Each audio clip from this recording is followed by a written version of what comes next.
হযরত উযাইর আলাইহিস সালাম 100 বছর জমিনের উপরে পড়ে রইলেন। উযাইর আলাইহিস সালামের ঘোড়া, যেই ঘোড়ার উপরে উনি আরোহণ করেছিলেন, ঘোড়াটা মারা যাওয়ার পরে 100 বছরে ঘোড়ার শরীরের গোশত পচলো, হাড্ডিও অবশিষ্ট প্রায় শেষ হয়ে গেছে।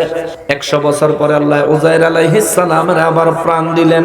100 বছর পর উযাইর আলাইহিস সালাম যখন জীবিত হলেন, আল্লাহ জিজ্ঞেস করলেন কুদরতের দরবার থেকে জিবরাইল আমিনরে দিয়া।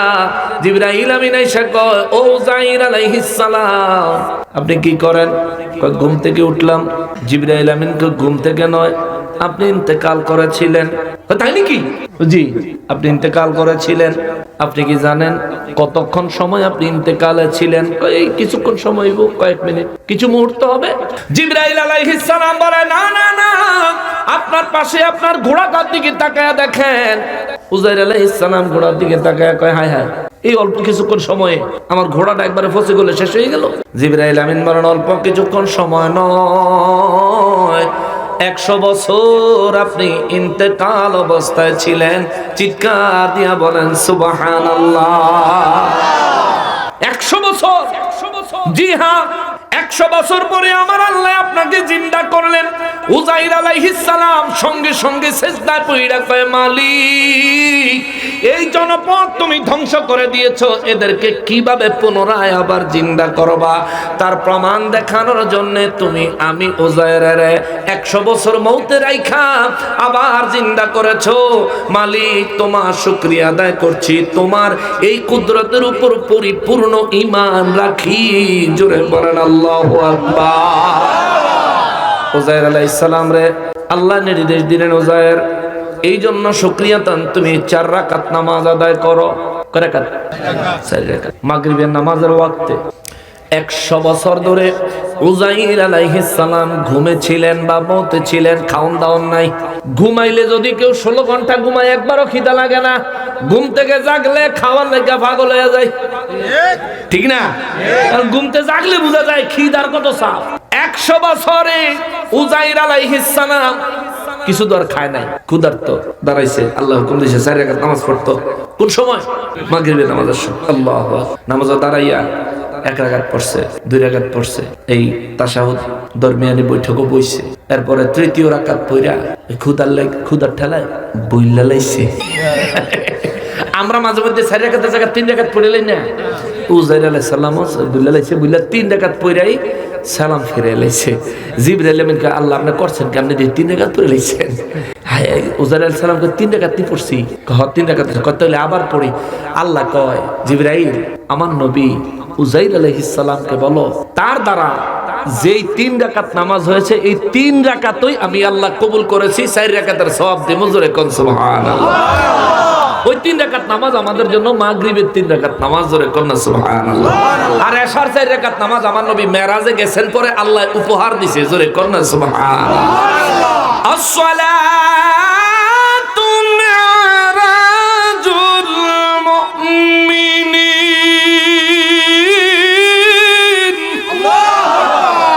আল্লাহ কয়, নবী গো, আপনার সঙ্গে মেরাজ করলাম, আপনারে আমার আরশে আইনা আপনার উম্মতের সাথে মেরাজ করব আমি আল্লাহ স্বয়ং কুদরতি ভাবে জমিনে গিয়া। সুবহানাল্লাহ। আপনার উম্মত নামাজের সেজদা দিবে, প্রত্যেক সেজদা এক একটা মেরাজ, প্রত্যেকটা সেজদা এক একটা মেরাজ, প্রত্যেকটা সেজদা এক একটা মেরাজ। চিৎকার দিয়া বলেন সুবহানাল্লাহ। মুসলমান রে, ও মুসলমান, আমার রব্বুল ইজ্জত বলে, বান্দারা রে, ও বান্দারা, তোমরা আমি আল্লাহর ইবাদত করো। তাহলে এখান থেকে কি বুঝলাম? ফজরের নামাজ আদম নবীর সুন্নাত, আল্লাহ আমাদের উপর ফরজ করে দিয়েছে। ফজরের নামাজ আদম নবীর অনুসরণ, যোহরের নামাজ ইব্রাহিম নবীর অনুসরণ, বা আসরের নামাজ ইব্রাহিম নবীর অনুসরণ। যোহরের নামাজের আরো একটা বর্ণনা আছে, এই সময় ফেরেশতারা বাইতুল মামুরে নামাজ আদায় করে, আমাদের মতো নয়, ওনাদের জন্য যেভাবে হুকুম রয়েছে সেভাবে। মাগরিবের নামাজ উযাইর আলাইহিস সালামের সুন্নাত, আর এশার নামাজ আমার নূর নবী রাহমাতুল লিল আলামিনকে আল্লাহ উপহার দিয়েছে। তো নামাজগুলো নবীদের অনুসরণ, নবীদের স্মরণ। সুবহানাল্লাহ কর। সুবহানাল্লাহ। অনেকে নামাজ পড়তে চায় না, নবীর ব্যাপারে কইলে আর মুখ কালো হয়ে যায়। হ্যাঁ নামাজ পড়বো, নামাজ পড়তে পড়তে কপালো কালো দাগ হালাই দিবে, আসেনি? কথা কয় না? কপালো কালো দাগ ফালাই দিবে নামাজ পড়তে, বুঝি না। সারা জীবন নামাজ পড়লাম, কপালো দাগ হইলো না। নাই মুরব্বীরও নাই, এই মুরব্বীরও নাই, ওই বাইরেও নাই। ফুলতলি সাহাব কাবলার আর কারো কপালের মধ্যে দাগ দেখি নাই। আমি গেছিলাম দরবারে গেছিলাম, দরবারে শাহজাদাদের সঙ্গে আমি মুফতি আলাউদ্দিন জিয়াদি ভাই সহ আমরা একসঙ্গে গেছিলাম। অনেক মায়া করছে, অনেক আদর করছে, বিশ্বাস যদি করেন। যে খানাটা খাওয়াইছে জীবনেরও মজার খাওয়ান খাইনি, এমন একটা খানা খাওয়াইছে। তো ওনাদের কপালের মধ্যে কালা দাগ দেখলাম না, কি যে হইলো। নবীগঞ্জের তেনে কেউ যদি খালি 40 দিনের লেগে চিল্লায় যাইতে পারে, ঠিক না? 40 দিন পরে কপালে দাগ। فأعوذ بالله من الشيطان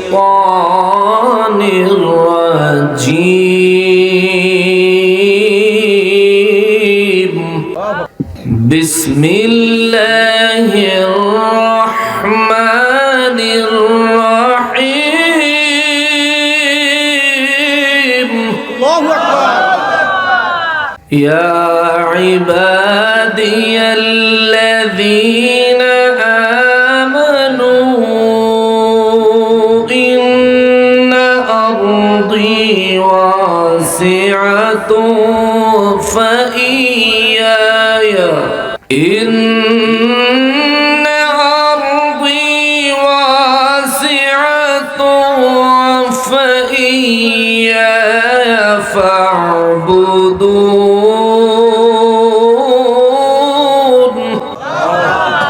كل نفس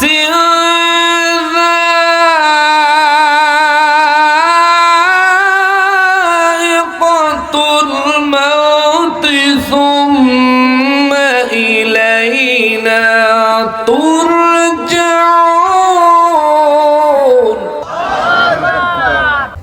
والذين آمنوا وعملوا الصالحات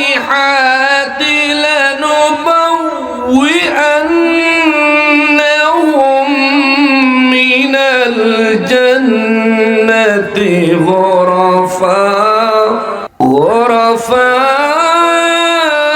تجري من تحتها الأنهار خالدين فيها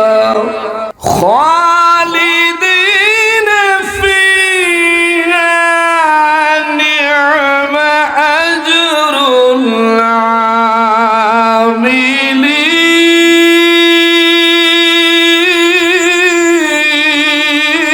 العاملين نعم أجر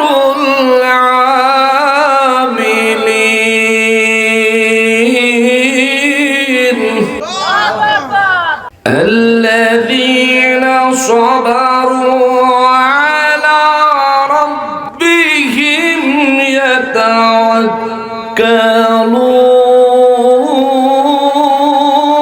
يتوكلون وكأين من دابة لا تحمل رزقها الله يرزقها وإياكم وهو السميع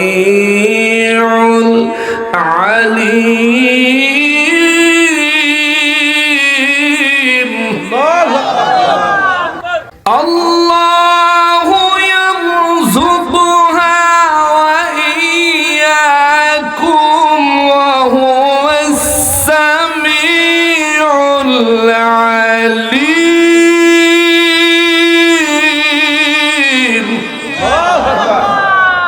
ولئن سألتهم من خلق السماوات والأرض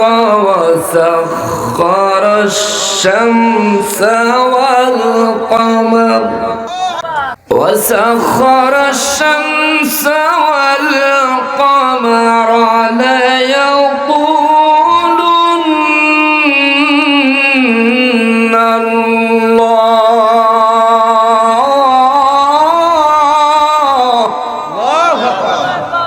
فأنا يؤفكون الله يبسط الرزق لمن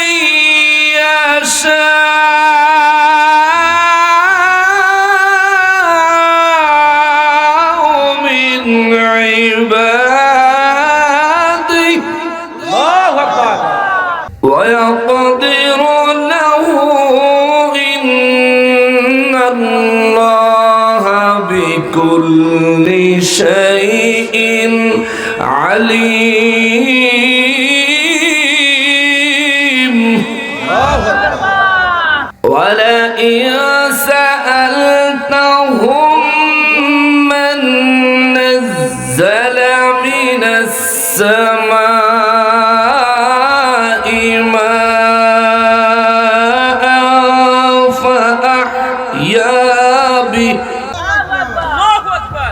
فأحيا به الأرض من بعد موتها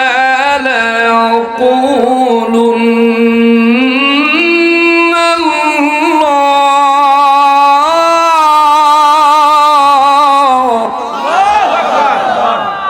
قل الحمد لله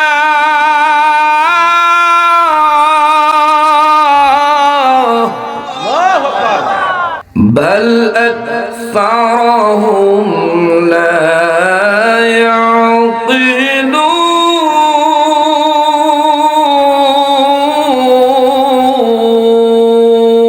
يعقلون فقال تعالى في شان حبيبه ومحبوبه ومعشوقه مخبرا وآمرا إن الله وملائكته يصلون على النبي يا أيها الذين آمنوا صلوا عليه وسلموا تسليما اللهم صل على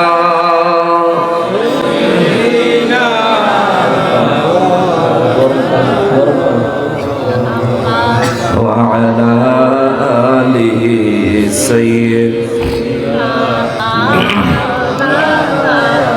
محبت بولن اللهم صل على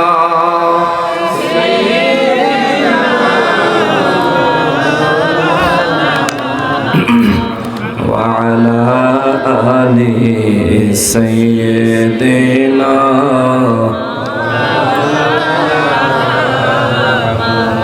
এই দুনিয়া মুসাফির খানা কেহ থাকতে পারবে না कोई आगे रवाना है कोई पीछे रवाना अल्लाहुम्मा सल्ली मौलाना मुहम्मद वाला सय्यदना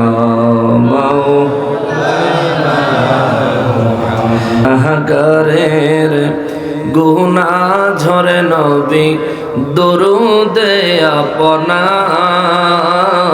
গুনাহগারের গুনাহ ঝরে নবী দরুদে আপনার রোজ হাসরে পার করিবেন রোজ হাসরে পার করিবেন উম্মত গুনাহগার নবীজি আল্লাহ আল্লাহ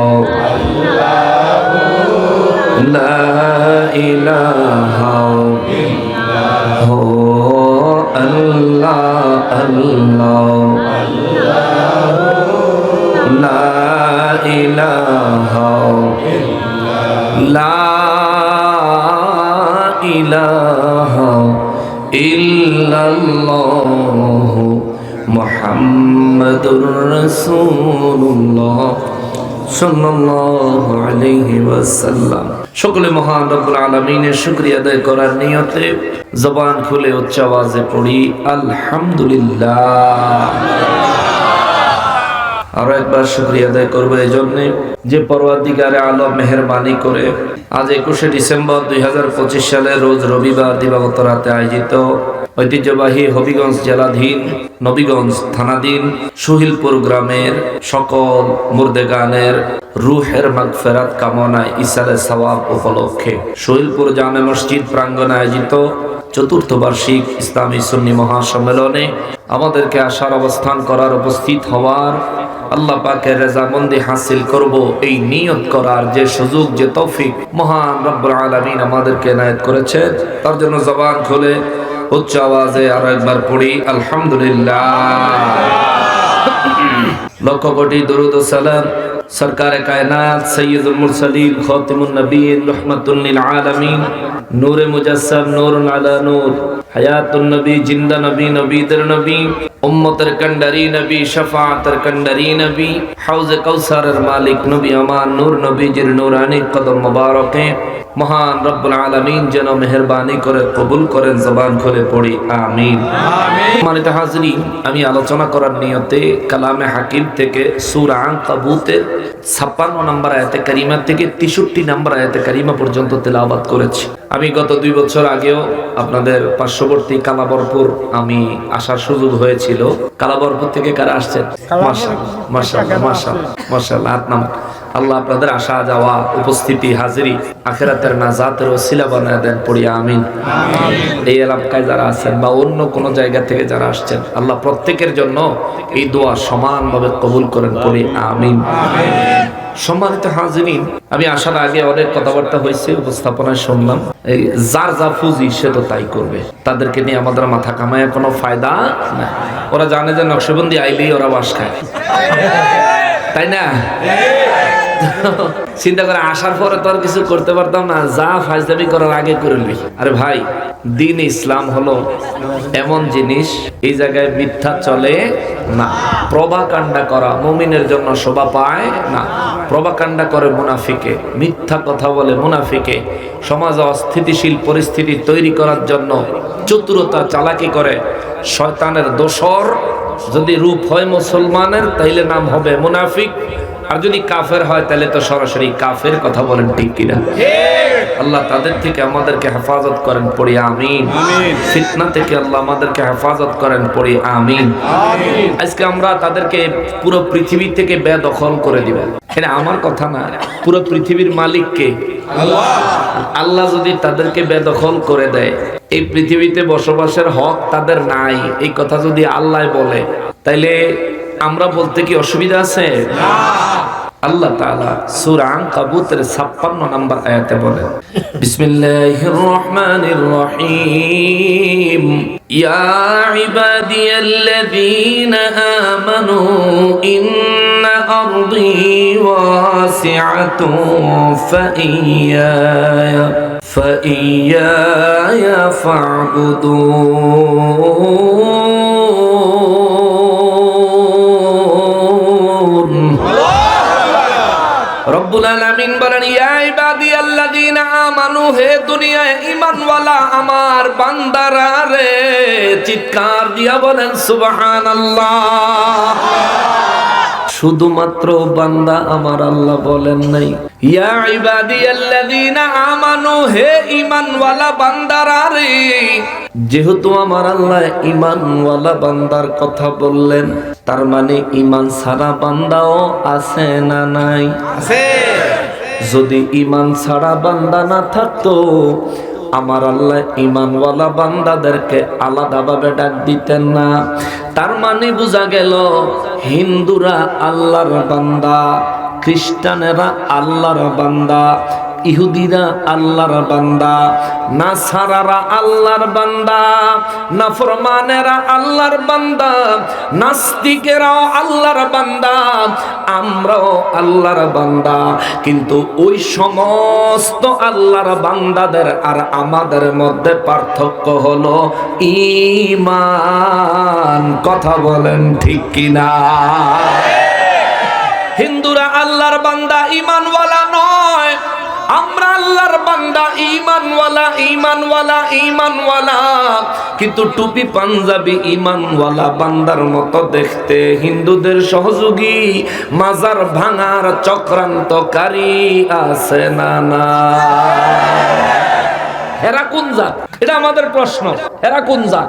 হিন্দুরা একদল, তারা বেঈমান ইসলামের দৃষ্টিতে। ইহুদিরা একদল, খ্রিস্টানেরা আরেক দল। কিন্তু এরা দিয়ে আজান দিলে মসজিদেও যায়, আবার পূজার সময় মন্দিরেও যায়। ঠিক কিনা বলেন? এক একজন কত বড় বড় গুরু দায়িত্বশীল, বিশাল বড় দলের নেতা, বিশাল বড় দলের কর্মী। দলের নামের ভিতরে আবার ইসলাম শব্দ আছে। হেরা যখন ব্যাংক বানায়, ব্যাংকের নামের ভিতরে ইসলাম হান্দায়া দেয়। ঠিক কিনা বলেন? অথচ সারা বছর ব্যাংকে চলে সুদের কারবার, যেটা ইসলাম সমর্থন করে না। কথা বলেন ঠিক কিনা? নূর নবী রাহমাতুল্লিল আলামিন বলেন, একটা সুদের কারবারে 3 শ্রেণীর মানুষ জাহান্নামী হয়। জোরে বলেন নাউযুবিল্লাহ। একটা সুদের কারবারে 3 শ্রেণীর মানুষ জাহান্নামী হয়। আমার নবী বলেন, সুদ যে নিল, যে দিল এবং সুদের যে সাক্ষী থাকলো। ও মুসলমান রে, ও মুসলমান, এত বড় ইসলামী সংগঠন, তাদের ব্যাংকের নামের ভিতরে ইসলাম আছে, তাদের হাসপাতালের নামের ভিতরে ইসলাম আছে, তাদের সামাজিক কোন কাজের ভিতরে ইসলাম আছে, আবার পূজার শুভেচ্ছা জানানোর ব্যানারেও ইসলাম আছে। কথা কোন ঠিক কিনা? এরা পূজার ভিতরে রোজার সুখ খুঁজে, এরা পূজার ভিতরে রোজার সুখ খুঁজে। এই জন্যই তো আমার আল্লাহ ওদেরকেও আলাদা করে দিয়েছেন। আল্লাহ বলেন, ইয়া ইবাদিয়াল্লাযীনা আমানু,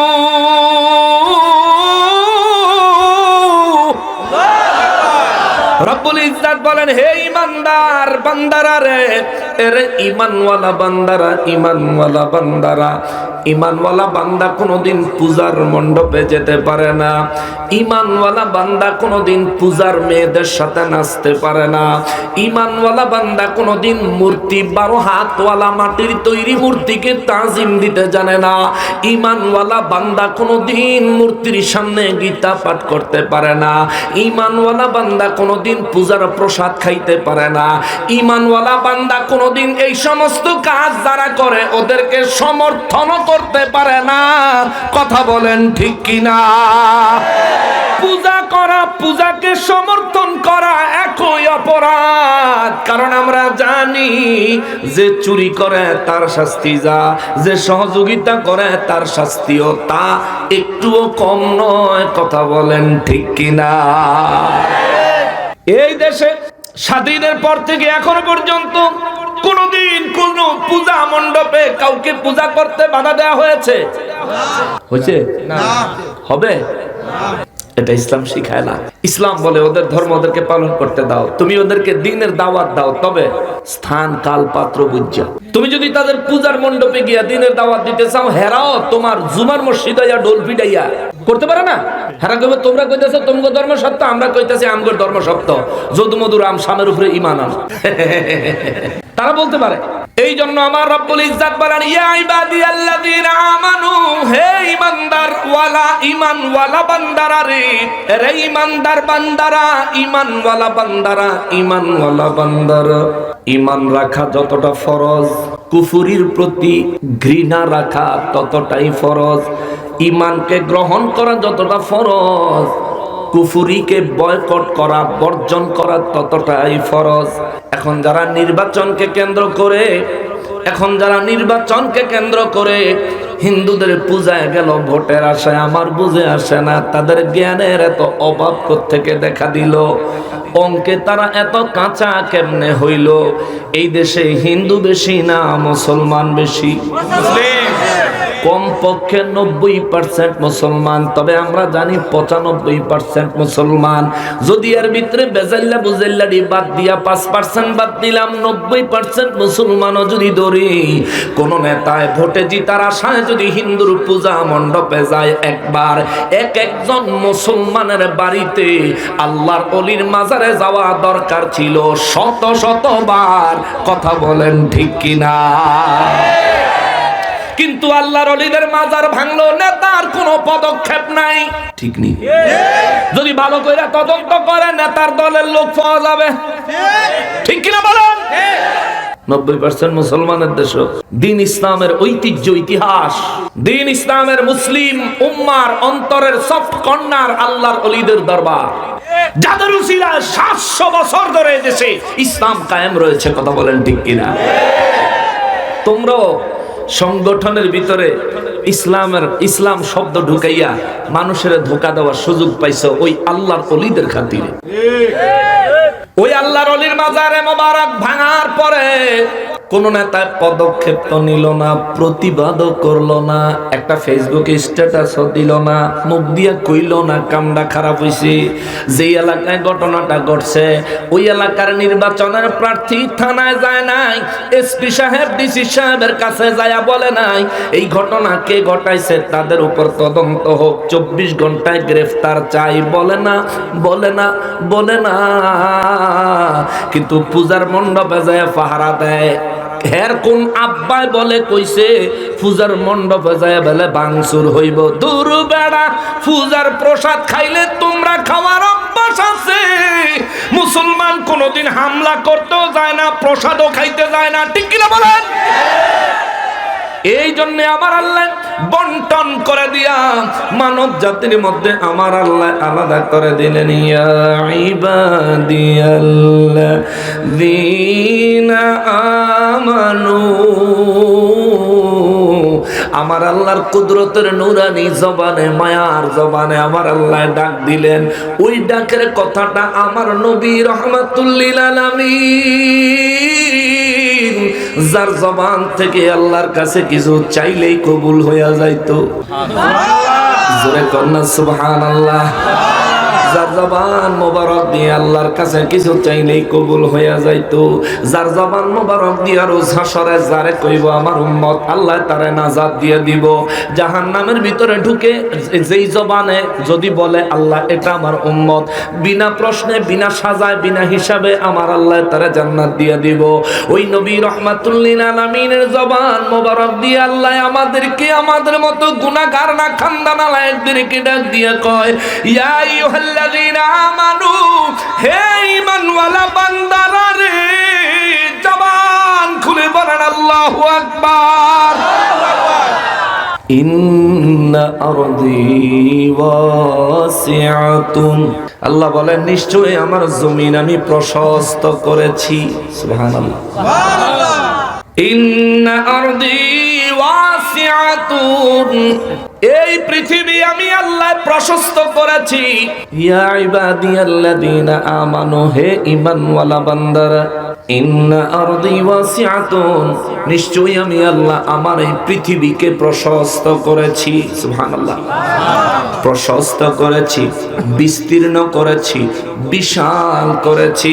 এই পৃথিবী কত বড় জানেননি? এই পৃথিবীর পুরো পৃথিবীর আয়তন আমরা ম্যাপের মধ্যে দেখি ফুটবলের সাইজ, কিন্তু বিজ্ঞান পুরো পৃথিবীর আয়তন মেপেছে। মেপে বিজ্ঞান রেজাল্ট দিয়েছে পুরো পৃথিবীর সাইজ হলো 51 কোটি বর্গ কিলোমিটার। আপনি যেখানে বসে আছেন সুহিলপুরের জমিনে, আপনার ডান দিকেও পৃথিবী 51 কোটি কিলোমিটার, বাম দিকেও পৃথিবী 51 কোটি কিলোমিটার, আপনার সামনেও পৃথিবী 51 কোটি কিলোমিটার, আপনার পিছনেও পৃথিবী 51 কোটি কিলোমিটার। আপনি যেখানেই যাবেন ওইখান থেকে পুরো পৃথিবীর দৈর্ঘ্য হলো, আয়তন আয়তন হলো 51 কোটি বর্গ কিলোমিটার। আমার আল্লাহ কয় ইয়া ইবাদিয়াল্লাযীনা আমানু, হে ঈমানওয়ালা বান্দারা রে, ইন্না আরদি ওয়াসিআতুন, নিশ্চয়ই আমি আল্লাহ আমার এই পৃথিবীটাকে প্রশস্ত করেছি। ফাইয়া, সুতরাং শুধুমাত্র আমারই, সুতরাং শুধুমাত্র আমারই ফাবুদুন, কেবলমাত্র আমারই ইবাদত করো।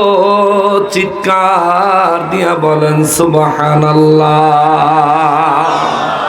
সমস্ত পৃথিবী প্রশস্ত করেছেন কে? আল্লাহ। সমস্ত পৃথিবী আমি আল্লাহ প্রশস্ত করেছি বলার আগে কাদেরকে ডাক দিলেন? ঈমানওয়ালা বান্দাদেরকে। বাবা ছেলেরে ডাক দিয়া কয়, বাবা রে, জমিটা আমাদের দেখা রাখো। কেন বলে? বাবাই বুঝায় দেয়, বাবা আমি যদি না থাকি মালিক কিন্তু তুমি, তোমার জিনিস তুমি বুঝা নাও। এই জন্য বাবা দেখা দেয় এই জমিটা আমাদের, ওই ভিটিটা আমাদের, ওই বাড়িটা আমাদের, ওই মার্কেটটা আমাদের, ওই জমিনটা আমাদের। আমার রব্বুল ইজ্জাত কয় ইন্না আরদি ওয়াসিআতুন, নিশ্চয়ই আমি আল্লাহ পৃথিবীকে প্রশস্ত করে দিয়েছি, নিশ্চয়ই আমি আল্লাহ পৃথিবীকে প্রশস্ত করে দিয়েছি, প্রশস্ত করেছি, প্রশস্ত করে দিয়েছি। এ বান্দারা রে, পৃথিবীতে আমার বসবাস করা লাগে না, আমি বসবাসের জন্য পৃথিবীর প্রয়োজন হয় না, পৃথিবী তোমাদের জন্য বানাইছি।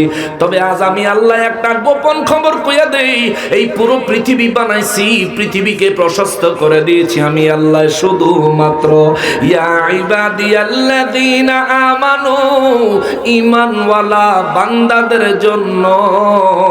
চিৎকার দিয়া বলেন সুবহানাল্লাহ। এই পৃথিবীতে শুধুমাত্র যারা ঈমানদার, পৃথিবী তাদের জন্য প্রশস্ত করেছেন কে? এবার যারা সারাদিন নকশবন্দির বিরুদ্ধে উল্টা উল্টা কথা কইছে, এই হিসাবের ভিতরে হেরা আসেনি? বাদ হয়ে গেছে, বাদ পড়ে গেছে। মূর্তির পূজায় যারা অংশগ্রহণ করছে তারা আসেনি? বাদ পড়ে গেছে। পূজার প্রসাদ যারা খাইলো তারা আসেনি? ওরা ভাঙলো কত অলির দরবার, পাহারা দিল মন্দির বারবার। ওরা ভাঙলো কত অলির দরবার, পাহারা দিল মন্দির বারবার। ওরা নবীর তাজিম হারাম মানে, দেখি মূর্তির তাজিম ভালোই জানে। নবীজির মিলাদে দাঁড়াইব কেম করবো? না না, এটা বেদাত। আরে ফুল তুলি সাপ কাবলারা করে, তাতে কি হয়েছে? সাপ কাবলার বেদাত। ওরা নবীর তাজিম হারাম মানে, দেখি মূর্তির তাজিম ভালোই জানে। আবার গীতা পড়ে কি মধুর, ঠিক না? কি সুন্দর গীতা পড়ে। ওরে অবাক হলাম ইমাম দেখে। মুর্শিদপুর যখন ভাঙচুর করছিল, এক ইমাম সাহেব বালিশার তরকারি চুরি করছে, এই জন্য আমি লিখছিলাম ওরে অবাক হলাম ইমাম দেখে, বালিশার তরকারি চুরছে। অবাক হলাম ইমাম দেখে, বালিশার তরকারি চুরছে। চুরি করে শুকর আদায়। ফলাফলে ক্যামেরা ধরছে, আপনি যে বালিশ বুলিশ তরকারি টরকারি নিতেছেন কেমন লাগতেছে? আলহামদুলিল্লাহ, ভালো লাগতেছে। পরের জিনিস কি ভালো লাগতেছে। অথচ চুরি করে শুকরিয়া আদায় করা কুফরি, হারাম কাজ করার সময় বিসমিল্লাহ পড়া কুফরি। এই যে সুরে জন চুরি করতে যায়, বিশ্বাস করেন আপনি আর সারা দিনে কয়বার আল্লাহ কন? সুরে চুরি করার সময় কতবার আল্লাহ আল্লাহ কয়? আল্লাহ জানি ধরা না খায়, ঠিক নেই? কিন্তু এটা কুফরি। এটা কি? কারণ হারাম কাজ করার সময় সে আল্লাহরে ডাকতেছে। আল্লাহ কি হারামকে সমর্থন করেন? এই জন্য আমি লিখছি অবাক হলাম ইমাম দেখে, বালিশার তরকারি চুরছে। চুরি করে শুকর আদায়, চুরি করে শুকর আদায়। এত জঘন্য কুফর। চোরের গোষ্ঠী চুরির মেলা মিলাইছিল মুর্শিদপুর। জাতির কাছে প্রমাণ আছে, ওরে জাতির কাছে প্রমাণ আছে। ওহাবিরা গরু চোর। আল্লাহ আল্লাহ আল্লাহ তাকে হেদায়েত দেখছে রেখে না। আমিন। মুসলমানের আরে আমার পেয়ারা নবীর উম্মতের আরে মহান রব্বুল ইজ্জত বলেন ঈমানওয়ালা বান্দাদের জন্য আমি আল্লাহ পুরো পৃথিবীটাকে প্রশস্ত করে দিয়েছি। আল্লাহ কয় বান্দা এই পৃথিবী তোর জন্য প্রশস্ত করে দিয়েছি। ফাইয়া ফাবুদুন, সুতরাং বান্দারে তুই আমি আল্লাহর ইবাদত করো, আমি আল্লাহর ইবাদত করো, আমি আল্লাহর ইবাদত করো। চিৎকার দিয়া বলেন সুবহানাল্লাহ। আর নবীগঞ্জের মানুষ বুঝে থাকলে একটু জবাব দিয়েন রে বাবা, যদি আমরা আল্লাহর ইবাদত না করি আল্লাহর কোনো ক্ষতি আছে? জোরে বলেন আছে? আমরা যদি আল্লাহর ইবাদত না করি আল্লাহর কি কোনো জায়গায় লোকসান হবে? না না না। যদি আমরা ইবাদত করি ফায়দা হবে আমাদের, যদি আমরা ইবাদত করি লাভ হবে আমাদের, যদি আমরা ইবাদত করি আখিরাতে নাজাত মিলবে আমাদের, যদি আমরা ইবাদত করি জাহান্নামের আযাব থেকে বাঁচতে পারবো আমরাই আমরাই আমরাই। রব্বুল ইজ্জত কয় ঈমানওয়ালা বান্দারা রে, ও ঈমানওয়ালা বান্দারা, আমি আল্লাহ তোমাদের জন্য পুরো পৃথিবীকে প্রশস্ত করে দিলাম। অতএব বান্দারা রে ফাইয়া ফাবুদুন, বান্দা তোমরা আমি আল্লাহর ইবাদত করো। সুতরাং তোমরা ইবাদত আমার জন্যই করো, আমার জন্যই করো, আমার জন্যই করো। আমি ইবাদত না করলে আল্লাহর কোনো ক্ষতি নাই, তবু আল্লাহ আমার ইবাদত করতে ডাকলেন কেন? ও মুসলমান, মুসলমান রে, আমি ইবাদত না করলে আল্লাহর কোনো ক্ষতি নাই, তবু আল্লাহ আমাকে ইবাদত করার জন্য ডাকলেন কেন? তার কারণ হলো রব্বুল ইজ্জত আমাদেরকে বড় মায়া করে বানাইছেন, বড় মায়া করে বানাইছেন।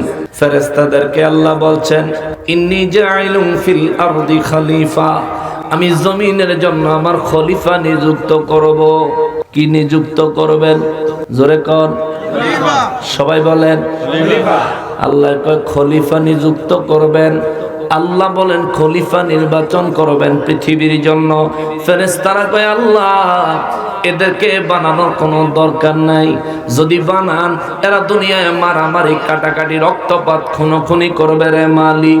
ও আমার আল্লাহ, এদেরকে না বানাইলে কি হয় না? আমরাই তো আপনার ইবাদত করি, আপনার তাসবিহ তাহলিল পাঠ করি, যেভাবে হুকুম দিয়েছেন সেভাবে আমল করি গো আল্লাহ। ও রব্বুল ইজ্জত, এদেরকে বানানো আমাদের মনে হয় কোনো প্রয়োজন নাই। রব্বুল ইজ্জত ফেরেশতাদেরকে বললেন ফেরেশতারা রে, আমি তোমাদের কাছে সিদ্ধান্ত জানতে চাই নাই, আমি আল্লাহ আমার সিদ্ধান্ত শুধুমাত্র তোমাদেরকে জানায়া দিলাম। জোরে বলেন আল্লাহু আকবার।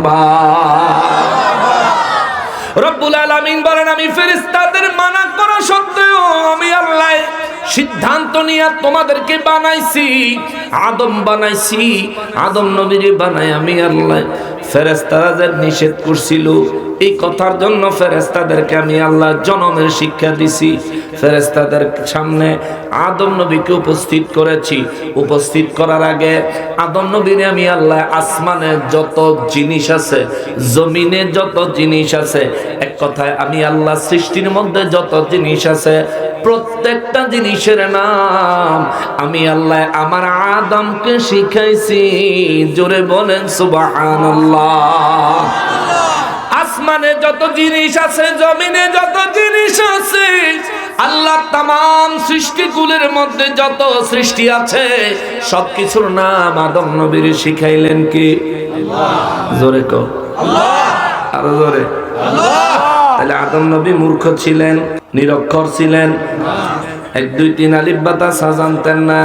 আদম নবীর শানে এই কথা যদি কেউ বলে এই ব্যক্তি বুদ্ধিমান না আহাম্মক। আহাম্মক বেটা। আমারে শিক্ষা দিছে হয়তো দুনিয়ার কোন উস্তাদে, আদম নবীর শিক্ষা দিছে স্বয়ং আল্লাহ পাকে। সুবহানাল্লাহ। আরে আমি শিখেছি কোন না কোন শিক্ষা প্রতিষ্ঠানে কয়েকজন শিক্ষকের কাছে, আর আমার নবী রাহমাতুল লিল আলামিন শিখেছেন আল্লাহ পাকের কুদরতের দরবারে। খুদ রব্বুল আলামিন নিজে উস্তাদ হইয়া আমার নবীজিকে শিখাইছেন আল্লামাল কুরআন ওয়া আওয়াজ করে বলেন সুবহানাল্লাহ। বুঝলে অনেক বড় বিষয়, যদি না বুঝো তাহলে তোমারই ক্ষতি, আমাদের কিছু আসে যায় না। রব্বুল আলামিন ফেরেশতাদের কথা উপেক্ষা করে আল্লাহ আদম নবীকে বানালেন। আসমান এবং জমিনে যা রয়েছে প্রত্যেকটা বিষয়ের নাম আমার আল্লাহ আদম নবীকে শিখালেন। আদম নবী শিখলেন। এবার আল্লাহ ফেরেশতাদের সামনে আদম নবীকে উপস্থাপন করলেন। আল্লাহ ফেরেশতাদেরকে বললেন, বলো এই জিনিসের নাম কি? ফেরেশতারা বলেন, আল্লাহ আমরা জানি না গো আল্লাহ, জানি না। আল্লাহ বলেন, বলো এই জিনিসের নাম কি? আল্লাহ আমরা জানি না। আল্লাহ বলেন, বলো ওই জিনিসের নাম কি? আল্লাহ আমরা জানি না, জানি না। ও আল্লাহ, আমরা ঠিক ততটুকুই জানি, আপনি আমাদেরকে যতটুকু জানাইছেন এই জিনিসগুলোর নাম আপনি আমাদেরকে শিখান নাই গো আল্লাহ, সুতরাং আমরা জানি না রে মালিক। আমার আল্লাহ বলে, আদম বলো তো এই জিনিসের নাম কি? ওই জিনিসের নাম কি? ওই জিনিসের নাম কি? আদম নবী একে একে সবগুলো জিনিসের নাম বলে দিলেন। চিৎকার দিয়া বলেন সুবহানাল্লাহ। আদম নবী যখন সমস্ত কিছুর নাম বলে দিলেন, আমার রব্বুল ইজ্জত বলেন, ফেরেশতারা রে উসজুদ লি আদম, উসজুদ লি আদম, আমার আদমের জন্য সিজদা লাগাও।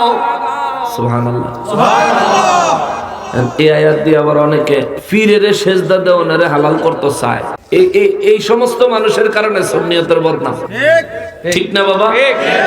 আমরা কোন মানুষকে মানুষ সেজদা দেয় এর পক্ষে নাই।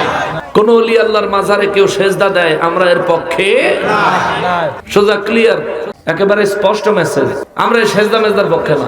আমরা শাহজালাল বাবা যেই তরিকত নিয়ে এসেছেন, যেই সুন্নিয়ত নিয়ে এসেছেন, যেই দ্বীন ইসলাম নিয়ে এসেছেন, আমরা তার উপরেই কায়েম ও দায়েম রয়েছি, থাকবো ইনশাআল্লাহ।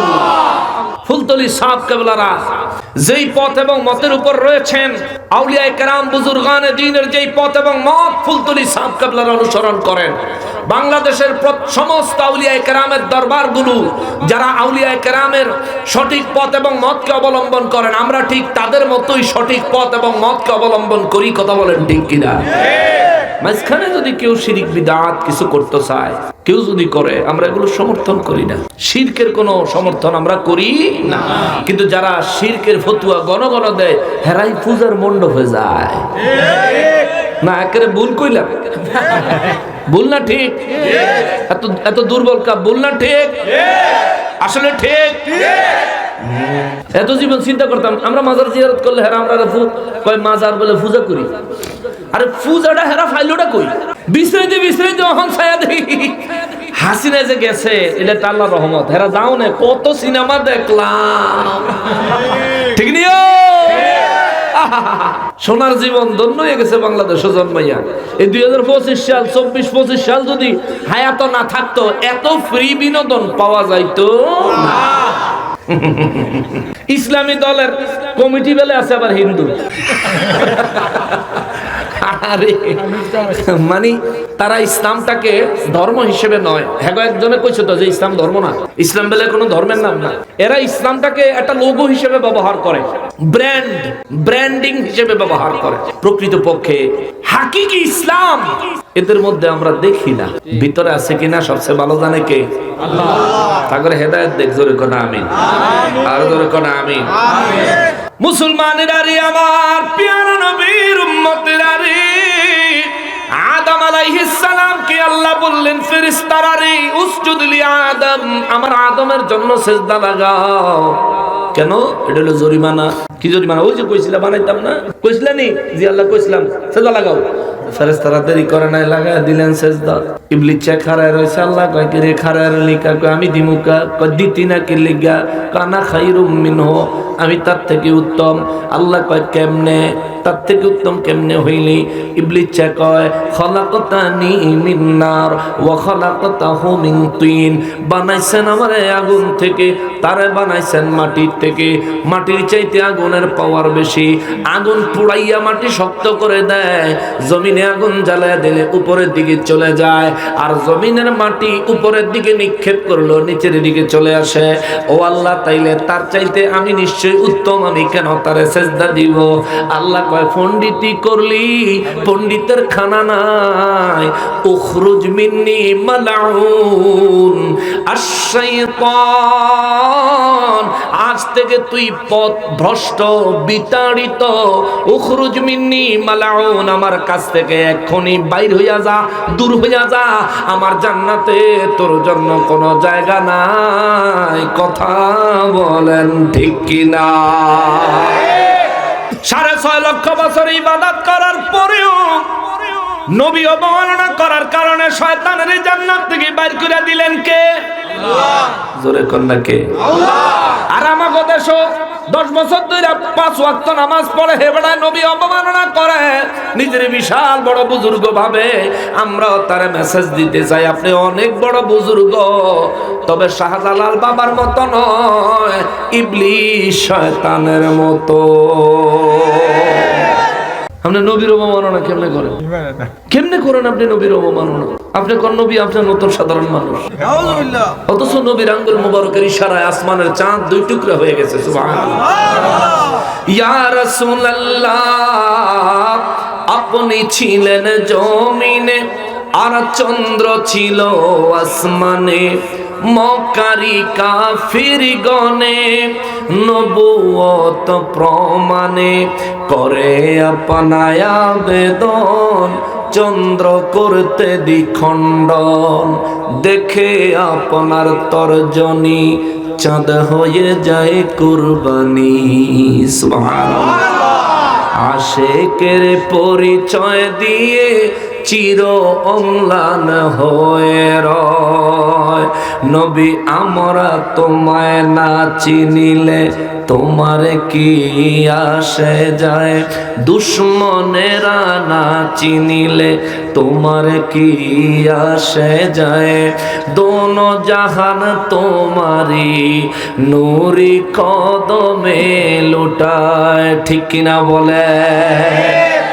মুসলমানেরা, আমার প্যারা নবীর উম্মতেরা, বলছিলাম আমার আল্লাহ কেন আমাদেরকে আল্লাহর ইবাদত করার জন্য হুকুম দেয়? কেন আল্লাহ আল্লাহর ইবাদত করার জন্য আমাদেরকে আমার আল্লাহ তাকিদ দেয়? তার কারণ কি? রব্বুল ইজ্জত বলেন, আমি তোমাদেরকে বানাইছি, আদম জাতি বানাইছি, ফেরেশতারা মানা করা সত্ত্বেও আমি আল্লাহ বানাইছি। বানানোর কারণ হলো আমি আল্লাহ তোমাদেরকে বড় ভালোবাসি, যার কারণে তোমাদেরকে আমি আশরাফুল মাখলুকাত উপাধি দিলাম। तमाम मखलूकतेर मध्य श्रेष्ठ मखलूकत बनाइलाम, तमाम सृष्टिर मध्य श्रेष्ठ सृष्टि बनाइलाम।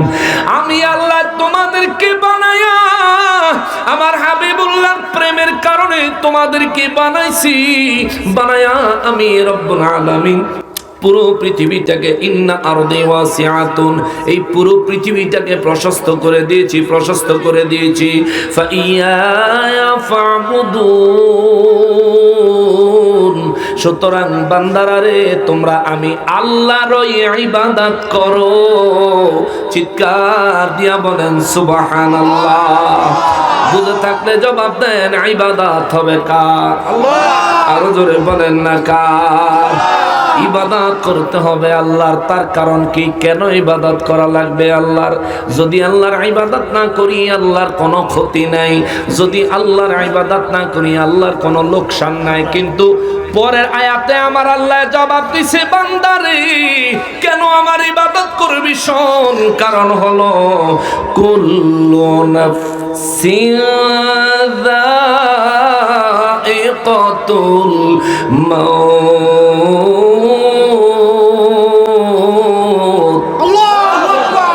রব্বুল আলামিন বলেন, তার কারণ হলো আমি আল্লাহ যত নফস বানাইছি, কারণ হলো আমি আল্লাহ যত নফস বানাইছি, যত আত্মা বানাইছি, আমার রব্বুল ইজ্জত বলেন সমস্ত নফসকে মৃত্যুর স্বাদ গ্রহণ করা লাগবে। সুবহানাল্লাহ, সুবহানাল্লাহ। মৌতের স্বাদ গ্রহণ করা লাগবে প্রত্যেকটা নফসকে। আচ্ছা মানে ও 1 ঘন্টা পার হয়ে গেছে না মোটামুটি? আর বেশি সময় আপনাকে কি কষ্ট হয়ে যাবে? বেশি কষ্ট হয়ে যাবে?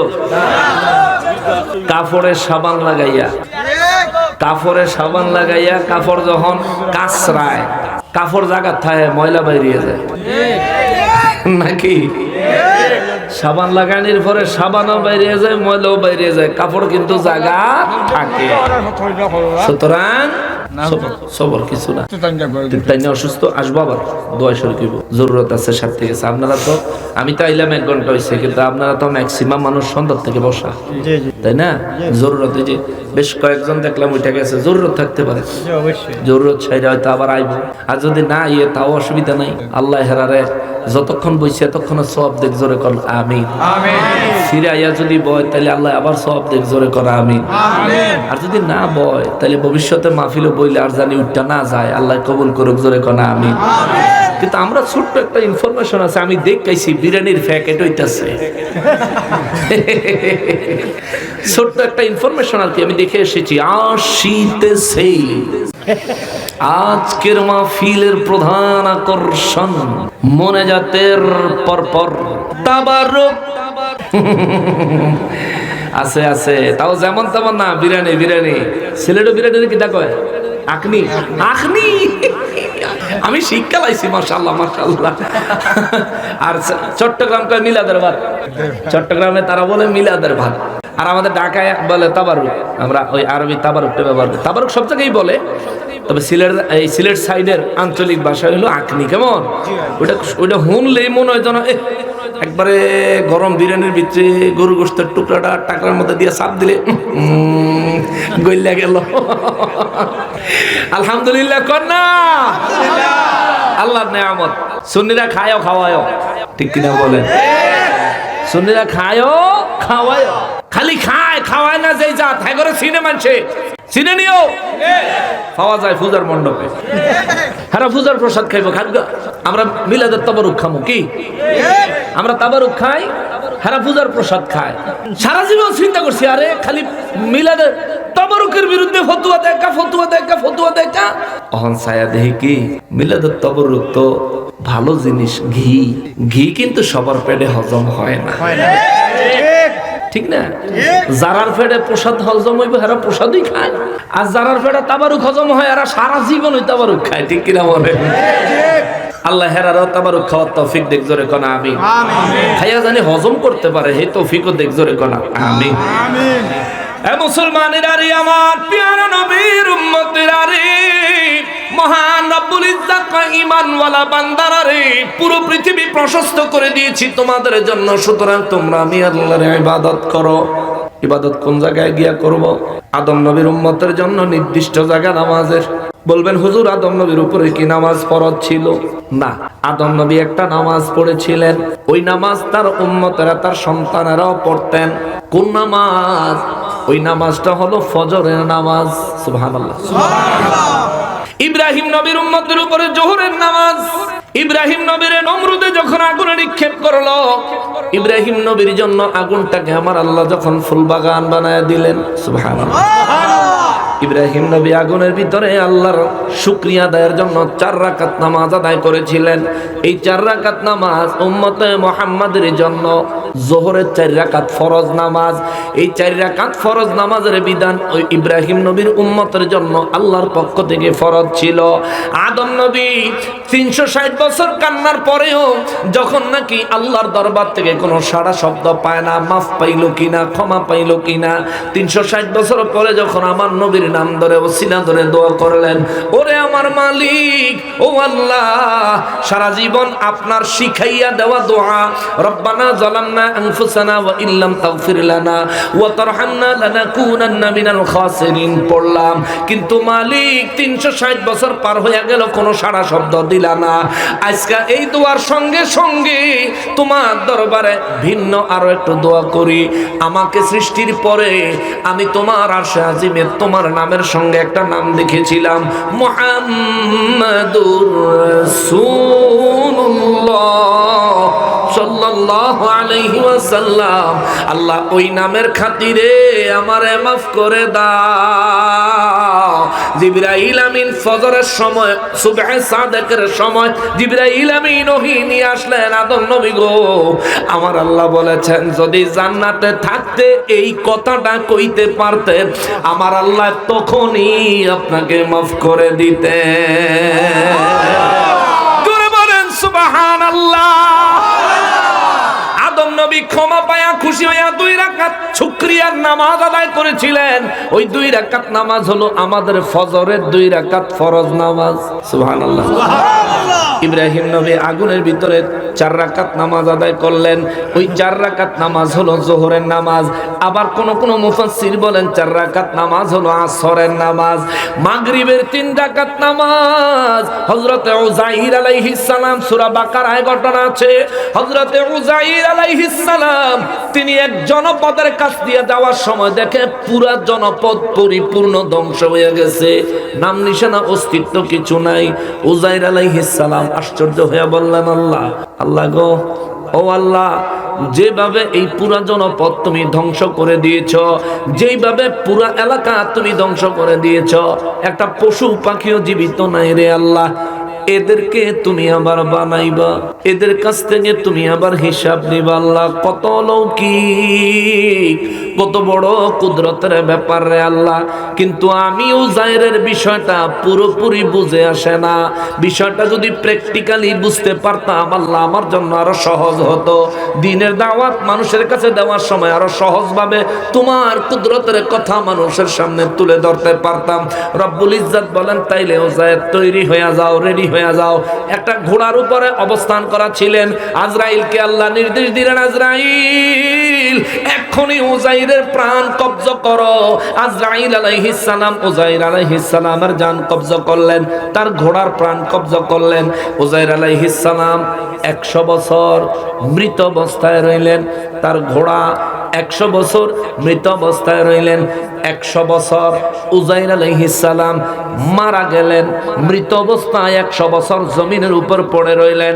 উযাইর আলাইহিস সালামের দেহের একটা পশম ক্ষতি হয় নাই। সুবহানাল্লাহ, সুবহানাল্লাহ। আমরা যদি মারা যায় 100 বছর দূরে থাক, 100 দিন 100 ঘন্টা পরে থাকলেই তো কারবার শুরু হয়ে যাইব পচা গলা, ঠিক না? উযাইর আলাইহিস সালাম 100 বছর জমিনের উপরে পড়ে রইলেন। পিঁপড়ায় তার দেহ ধরে না, কোন পোকা মাকড়ে তার দেহ ধরে না, জমিনের মাটিতেও তার দেহ খায় না। সাহাবায়ে কেরাম জিজ্ঞেস করলেন, নবী গো, নবী গো, নবী গো, নবী, উযাইর আলাইহিস সালামের দেহ মোবারক জমিনে খাইল না কেন?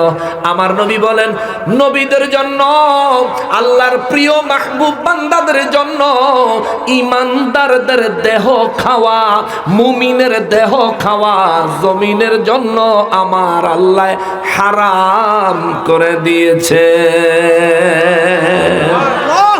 এই জন্য শাহজালাল বাবার মাজার আজ যদি খনন করা হয় তারে জিন্দা পাওয়া যাবে, অক্ষত পাওয়া যাবে। বিশ্বাস হয়নি? বিশ্বাস হয়নি? আরে ফরিদপুরের নুরা পাগলারে দেখেন, 18 দিন পরে অক্ষত। আল্লাহু আকবার। 18 দিন পরে তারে উড়াইয়া যে ফুটলো।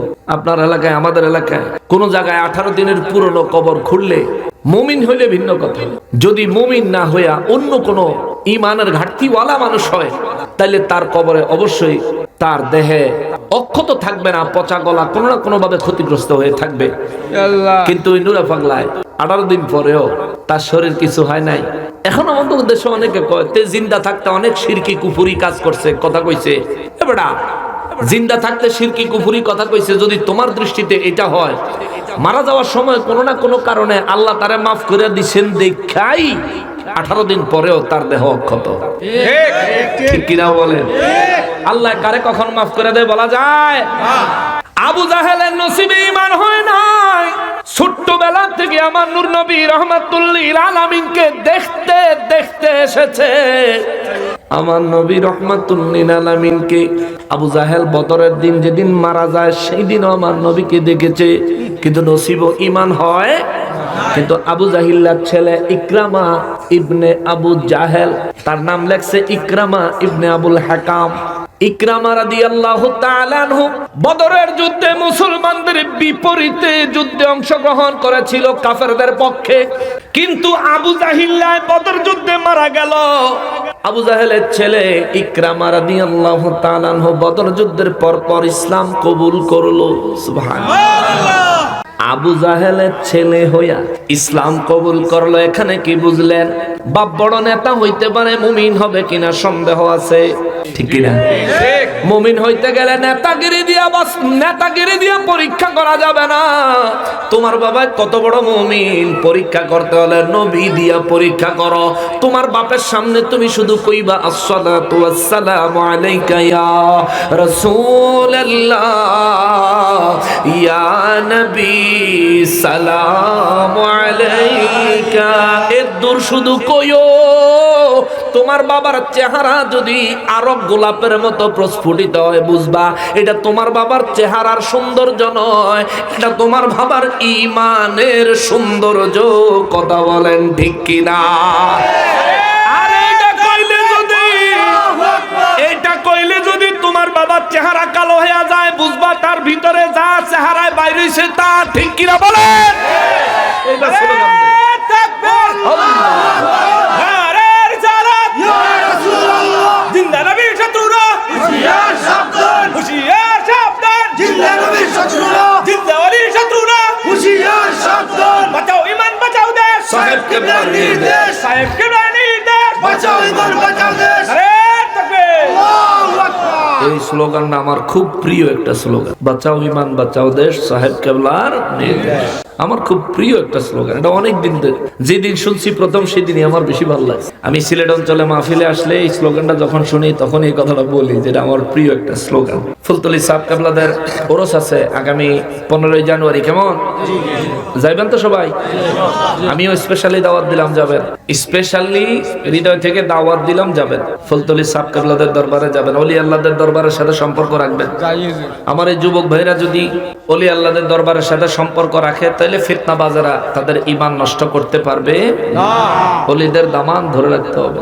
ওলিদের দামান যদি না ধরেন, তাহলে যে কোনো সময় বাতিল ফেরকা আপনার ঈমান ছিনিয়ে নিয়ে যাবে।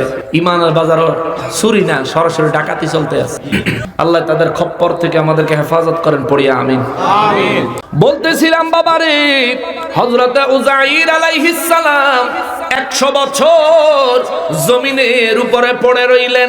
উযাইর আলাইহিস সালামের ঘোড়া, যেই ঘোড়ার উপরে উনি আরোহণ করেছিলেন, ঘোড়াটা মারা যাওয়ার পরে 100 বছরে ঘোড়ার শরীরের গোশত পচলো, হাড্ডিও অবশিষ্ট প্রায় শেষ হয়ে গেছে। 100 বছর পরে আল্লাহ উযাইর আলাইহিস সালামের আবার প্রাণ দিলেন। 100 বছর পর উযাইর আলাইহিস সালাম যখন জীবিত হলেন, আল্লাহ জিজ্ঞেস করলেন কুদরতের দরবার থেকে জিবরাইল আমিন রে দিয়া। জিবরাইল আমিন এসে কয়, ও উযাইর আলাইহিস সালাম, আপনি কি করেন? কয়, ঘুম থেকে উঠলাম। জিবরাইল আমিন কয়, ঘুম থেকে নয়, আপনি ইন্তেকাল করেছিলেন। তাই নাকি? জি, আপনি ইন্তেকাল করেছিলেন। আপনি কি জানেন কতক্ষণ সময় আপনি ইন্তেকালে ছিলেন? এই কিছুক্ষণ সময়, কয়েক মিনিট, কিছু মুহূর্ত হবে। জিবরাইল আলাইহিস সালাম বলে, না না না, আপনার পাশে আপনার ঘোড়াটার দিকে তাকায়া দেখেন। উযাইর আলাইহিস সালাম ঘোড়ার দিকে তাকায়া কয়, হায় হায়, এই অল্প কিছুক্ষণ সময়ে আমার ঘোড়াটা একবারে ফসে গেলে শেষ হয়ে গেল। জিবরাইল আমিন বলেন, অল্প কিছুক্ষণ সময় নয়, 100 বছর আপনি ইন্তেকাল অবস্থায় ছিলেন। চিৎকার দিয়া বলেন সুবহানাল্লাহ। 100 বছর, জি হ্যাঁ, 100 বছর পরে আমার আল্লাহ আপনাকে জিন্দা করলেন। উযাইর আলাইহিস সালাম সঙ্গে সঙ্গে সিজদায় পড়ে কয়, মালিক, এই জনপদ তুমি ধ্বংস করে দিয়েছো, এদেরকে কিভাবে পুনরায় আবার জিন্দা করবা? তার প্রমাণ দেখানোর জন্য তুমি আমি উযাইরের 100 বছর মৌতে রাইখা আবার জিন্দা করেছো। মালিক, তোমার শুকরিয়া আদায় করছি, তোমার এই কুদরতের উপর পরিপূর্ণ ঈমান রাখি। জোরে বলেন আল্লাহু আকবার। উযাইর আলাইহিস সালাম রে আল্লাহ নির্দেশ দিলেন, উযাইর, এই জন্য শুকরিয়া তান তুমি 4 রাকাত নামাজ আদায় করো। কয় রাকাত? 4 রাকাত। মাগরিবের নামাজের ওয়াক্তে। 100 বছর ধরে উযাইর আলাইহিস সালাম ঘুমেছিলেন বা মতে ছিলেন, খাওন দাওন নাই। ঘুমাইলে যদি কেউ 16 ঘন্টা ঘুমায়, একবারও খিদা লাগে না। ঘুম থেকে জাগলে খাওয়ার লেগে পাগল হয়ে যায়, ঠিক না? আর ঘুমতে জাগলে বোঝা যায় খিদার কত চাপ। 100 বছরে উযাইর আলাইহিস সালাম কিছু দর খায় নাই, ক্ষুধার্ত দাঁড়াইছে, আল্লাহ হুকুম দিয়েছে 4 রাকাত নামাজ পড়তো। কোন সময়? মাগরিবের নামাজের সময়। আল্লাহু আকবার। নামাজে দাঁড়াইয়া 1 রাকাত পড়ছে, 2 রাকাত পড়ছে, এই তাশাহুদ দরমিয়ানি বৈঠকও বইছে, এরপরে তৃতীয় রাকাত পইরা ক্ষুদার ঠেলায় বইলা লাইছে। আমরা মাঝে মধ্যে 4 রাকাতের জায়গায় 3 রাকাত পড়ে লাই না। উজাইর আলাইহিস সালাম বইলা লাইছে, বইলা 3 রাকাত পইরাই সালাম ফিরে লাইছে। জিবরাইল আমিন কে আল্লাহ আপনি করছেন কি, আপনি 3 রাকাত পড়ে লাইছেন? উজাইর আলাইহিস সালাম কে 3 রাকাত পড়ছি, 3 রাকাত কত হলে আবার পড়ি। আল্লাহ কয় জিবরাইল আমার নবী উজাইর আলাইহিস সালামকে বলো তার দ্বারা যেই 3 রাকাত নামাজ হয়েছে এই 3 রাকাতই আমি আল্লাহ কবুল করেছি, 4 রাকাতের সওয়াব দেব। জোরে কোন সুবহানাল্লাহ। ওই 3 রাকাত নামাজ আমাদের জন্য মাগরিবের 3 রাকাত নামাজ, জোরে কোন সুবহানাল্লাহ। আর এশার 4 রাকাত নামাজ আমার নবী মেরাজে গেছেন পরে আল্লাহ উপহার দিয়েছে, জোরে কোন সুবহানাল্লাহ। আসসালাতু মিরাজুল মুমিনিন।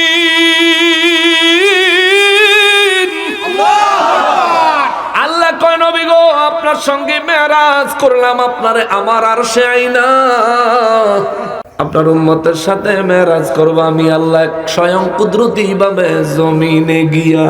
সুবহানাল্লাহ। আপনার উম্মত নামাজের সেজদা দিবে, প্রত্যেক সেজদা এক একটা মেরাজ, প্রত্যেকটা সেজদা এক একটা মেরাজ, প্রত্যেকটা সেজদা এক একটা মেরাজ। চিৎকার দিয়া বলেন সুবহানাল্লাহ। মুসলমানেরা, ও মুসলমান, আমার রব্বুল ইজ্জত বলে বান্দারা রে, ও বান্দারা তোমরা আমি আল্লাহর ইবাদত করো। তাহলে এখান থেকে কি বুঝলাম? ফজরের নামাজ আদম নবীর সুন্নাত আল্লাহ আমাদের উপর ফরজ করে দিয়েছে। ফজরের নামাজ আদম নবীর অনুসরণ, যোহরের নামাজ ইব্রাহিম নবীর অনুসরণ, বা আসরের নামাজ ইব্রাহিম নবীর অনুসরণ। যোহরের নামাজের আরো একটা বর্ণনা আছে, এই সময় ফেরেশতারা বাইতুল মামুরে নামাজ আদায় করে, আমাদের মতো নয়, ওনাদের জন্য যেভাবে হুকুম রয়েছে সেভাবে। মাগরিবের নামাজ উজাইর আলাইহিস সালামের সুন্নাত, আর এশার নামাজ আমার নূর নবী রাহমাতুল লিল আলামিনকে আল্লাহ উপহার দিয়েছে। তো নামাজগুলো নবীদের অনুসরণ, নবীদের স্মরণ। সুবহানাল্লাহ কর, সুবহানাল্লাহ। অনেকে নামাজ পড়তে চায় না, নবীর ব্যাপারে কইলে আর মুখ কালো হয়ে যায়। হ্যাঁ নামাজ পড়বো, নামাজ পড়তে পড়তে কপালে কালো দাগ হালায় দিবে, আসেনি? কথা কয় না? কপালে কালো দাগ ফালাই দিবে নামাজ পড়তে, বুঝি না। সারা জীবন নামাজ পড়লাম, কপালে দাগ হইল না। নাই মুরব্বিরও নাই, এই মুরব্বিরও নাই, ওই বাইরেও নাই। ফুলতলি সাহাব কাবলার আর কারো কপালের মধ্যে দাগ দেখি নাই। আমি গেছিলাম দরবারে গেছিলাম, দরবারে শাহজাদাদের সঙ্গে আমি মুফতি আলাউদ্দিন জিয়াদি ভাই সহ আমরা একসঙ্গে গেছিলাম। অনেক মায়া করছে, অনেক আদর করছে, বিশ্বাস করেন। যে খানাটা খাওয়াইছে জীবনের মজার খাওয়ান খাইনি, এমন একটা খানা খাওয়াইছে। তো ওনাদের কপালের মধ্যে কালা দাগ দেখলাম না, কি যে হইলো। নবীগঞ্জের তেনে কেউ যদি খালি 40 দিনের লেগে চিল্লা যাইতে পারে, ঠিক না? 40 দিন পরে কপালে দাগ, কি তো কয় নূর নূর নূর। আচ্ছা দাগ এটা কি কালা না সাদা? তো নূর অর্থ আলো, আলো কি কালা না সাদা? আলো তো সাদা, কালো হইলো অন্ধকার। এই যে হ্যাঁ আলো সাদা, ওই পর্দার বাইরে যান না, ওই পাশে অন্ধকার কি সাদা না কালা? তো হেমিয়ার কপালও কালা দাগ, হেমিয়া কইটা বলো নূর। দুর্বি, এটা জুলমত। এই কালো অন্ধকারের আরবি হচ্ছে জুলমত, জুলমা। কি লিখে হয় এটাই বুঝতে পারলাম না। হযরত আব্দুল্লাহ ইবনে আব্বাস রাদিয়াল্লাহু তাআলা আনহুকে জিজ্ঞেস করা হয়েছিল, সূরা ফাতহ এর মধ্যে আমার আল্লাহ বলেছেন সীমাহুম ফি ওয়ুজুহিহিম মিন আথারিস সুজুদ।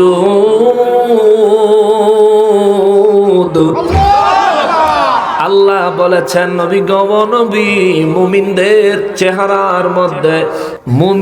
চেহারার মধ্যে তাদের ঈমানের পরিচয় দেখা যাবে।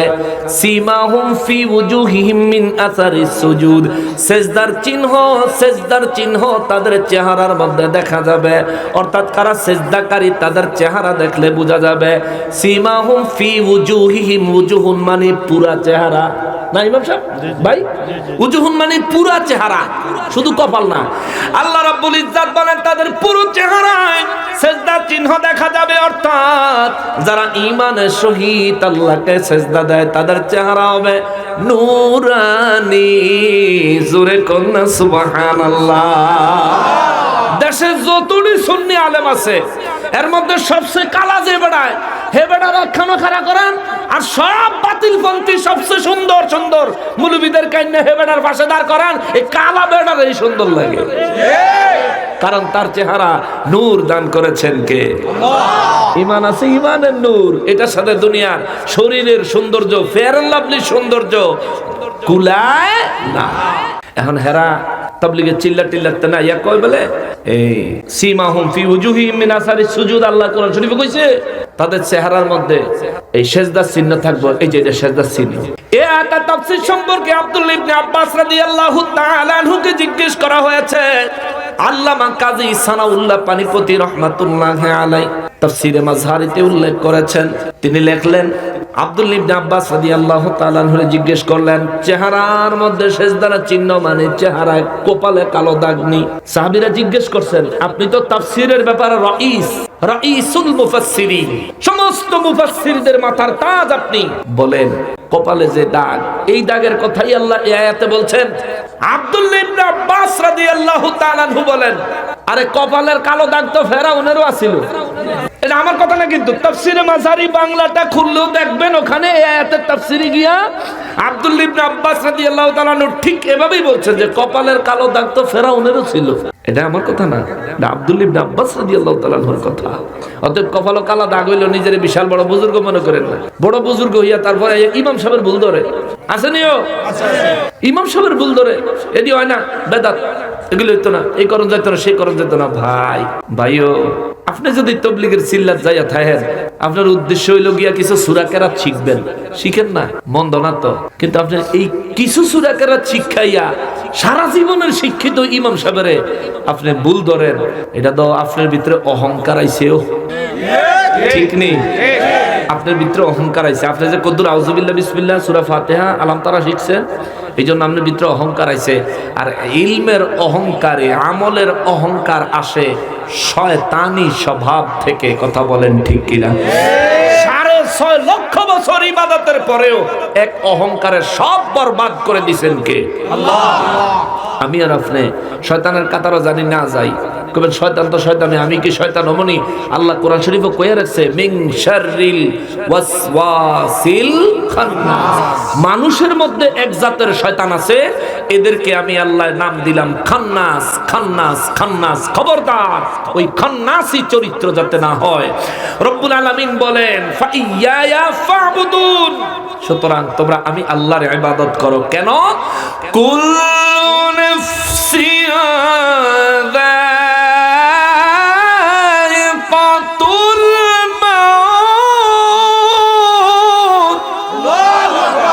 কারণ হলো যত নফস, যত আত্মা আমি আল্লাহ বানাইছি, প্রত্যেকটা নফসকে অবশ্যই মৃত্যুর স্বাদ গ্রহণ করা লাগবে। ঠিক। নবীগঞ্জের মানুষ মরণ লাগবে নি? এখানে যারা আছেন সবার মরণ লাগবে। দুই একজন না মরলে স্বার্থ না, সবারই মরণ লাগবে। এ বাবার হৃদয় থেকে জবাব দেন, সবারই মরণ লাগবে। মরণটা কি একটা মজার বিষয়? আমার যুবক ভাইয়েরা বিশেষ করে আমার জবাব দিও, মরণটা কি একটা মজার বিষয়? একবেলা রেস্টুরেন্টে ভালো মন্দ খাওয়ার মতো বিষয়, বন্ধু বান্ধবের সাথে একটা শখের জায়গায় ঘোরাফেরা করার মতো বিষয়। মৌতটা কি সহজ না কঠিন? মৌতটা কি সহজ না কঠিন? পরীক্ষা কঠিন হইলে যুবক তোমার চোখের ঘুম উড়ে যায়। বাবার কাছে কোনো বিষয়ে জোরদার জবাবদিহি করার কোনো বিষয় থাকলে যুবক তোমার ঘুম উড়ে যায়। ও যুবক, ওরে আমার ভাই, মৌত চিরন্তন সত্য, এড়ানোর কোনো সুযোগ নাই, গ্রহণ না করার কোনো সুযোগ নাই, পালানোর কোনো সুযোগ নাই, বাঁচার কোনো সুযোগ নাই রে ভাই। একজনও এর থেকে ফাঁকি দিতে পারবেন না। এই যে মাইকের আওয়াজ যারা শুনছেন, তাদের মধ্যে যারা বেদিন, তারাও কেউ মৌতকে ফাঁকি দিতে পারবে না।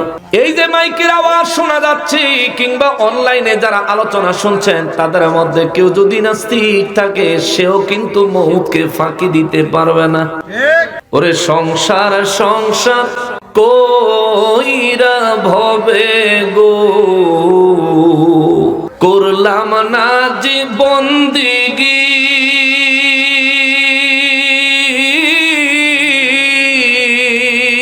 কিভাবে কাটাইবি মনরে,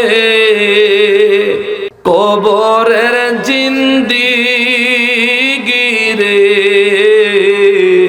ওরে জীবন গুনায় গুনায় গেল রে, ওরে জীবন গুনায় গুনায় গেল রে, ছেলে মেয়ের মায় পইড়া গো করলাম বাড়ি ঘর,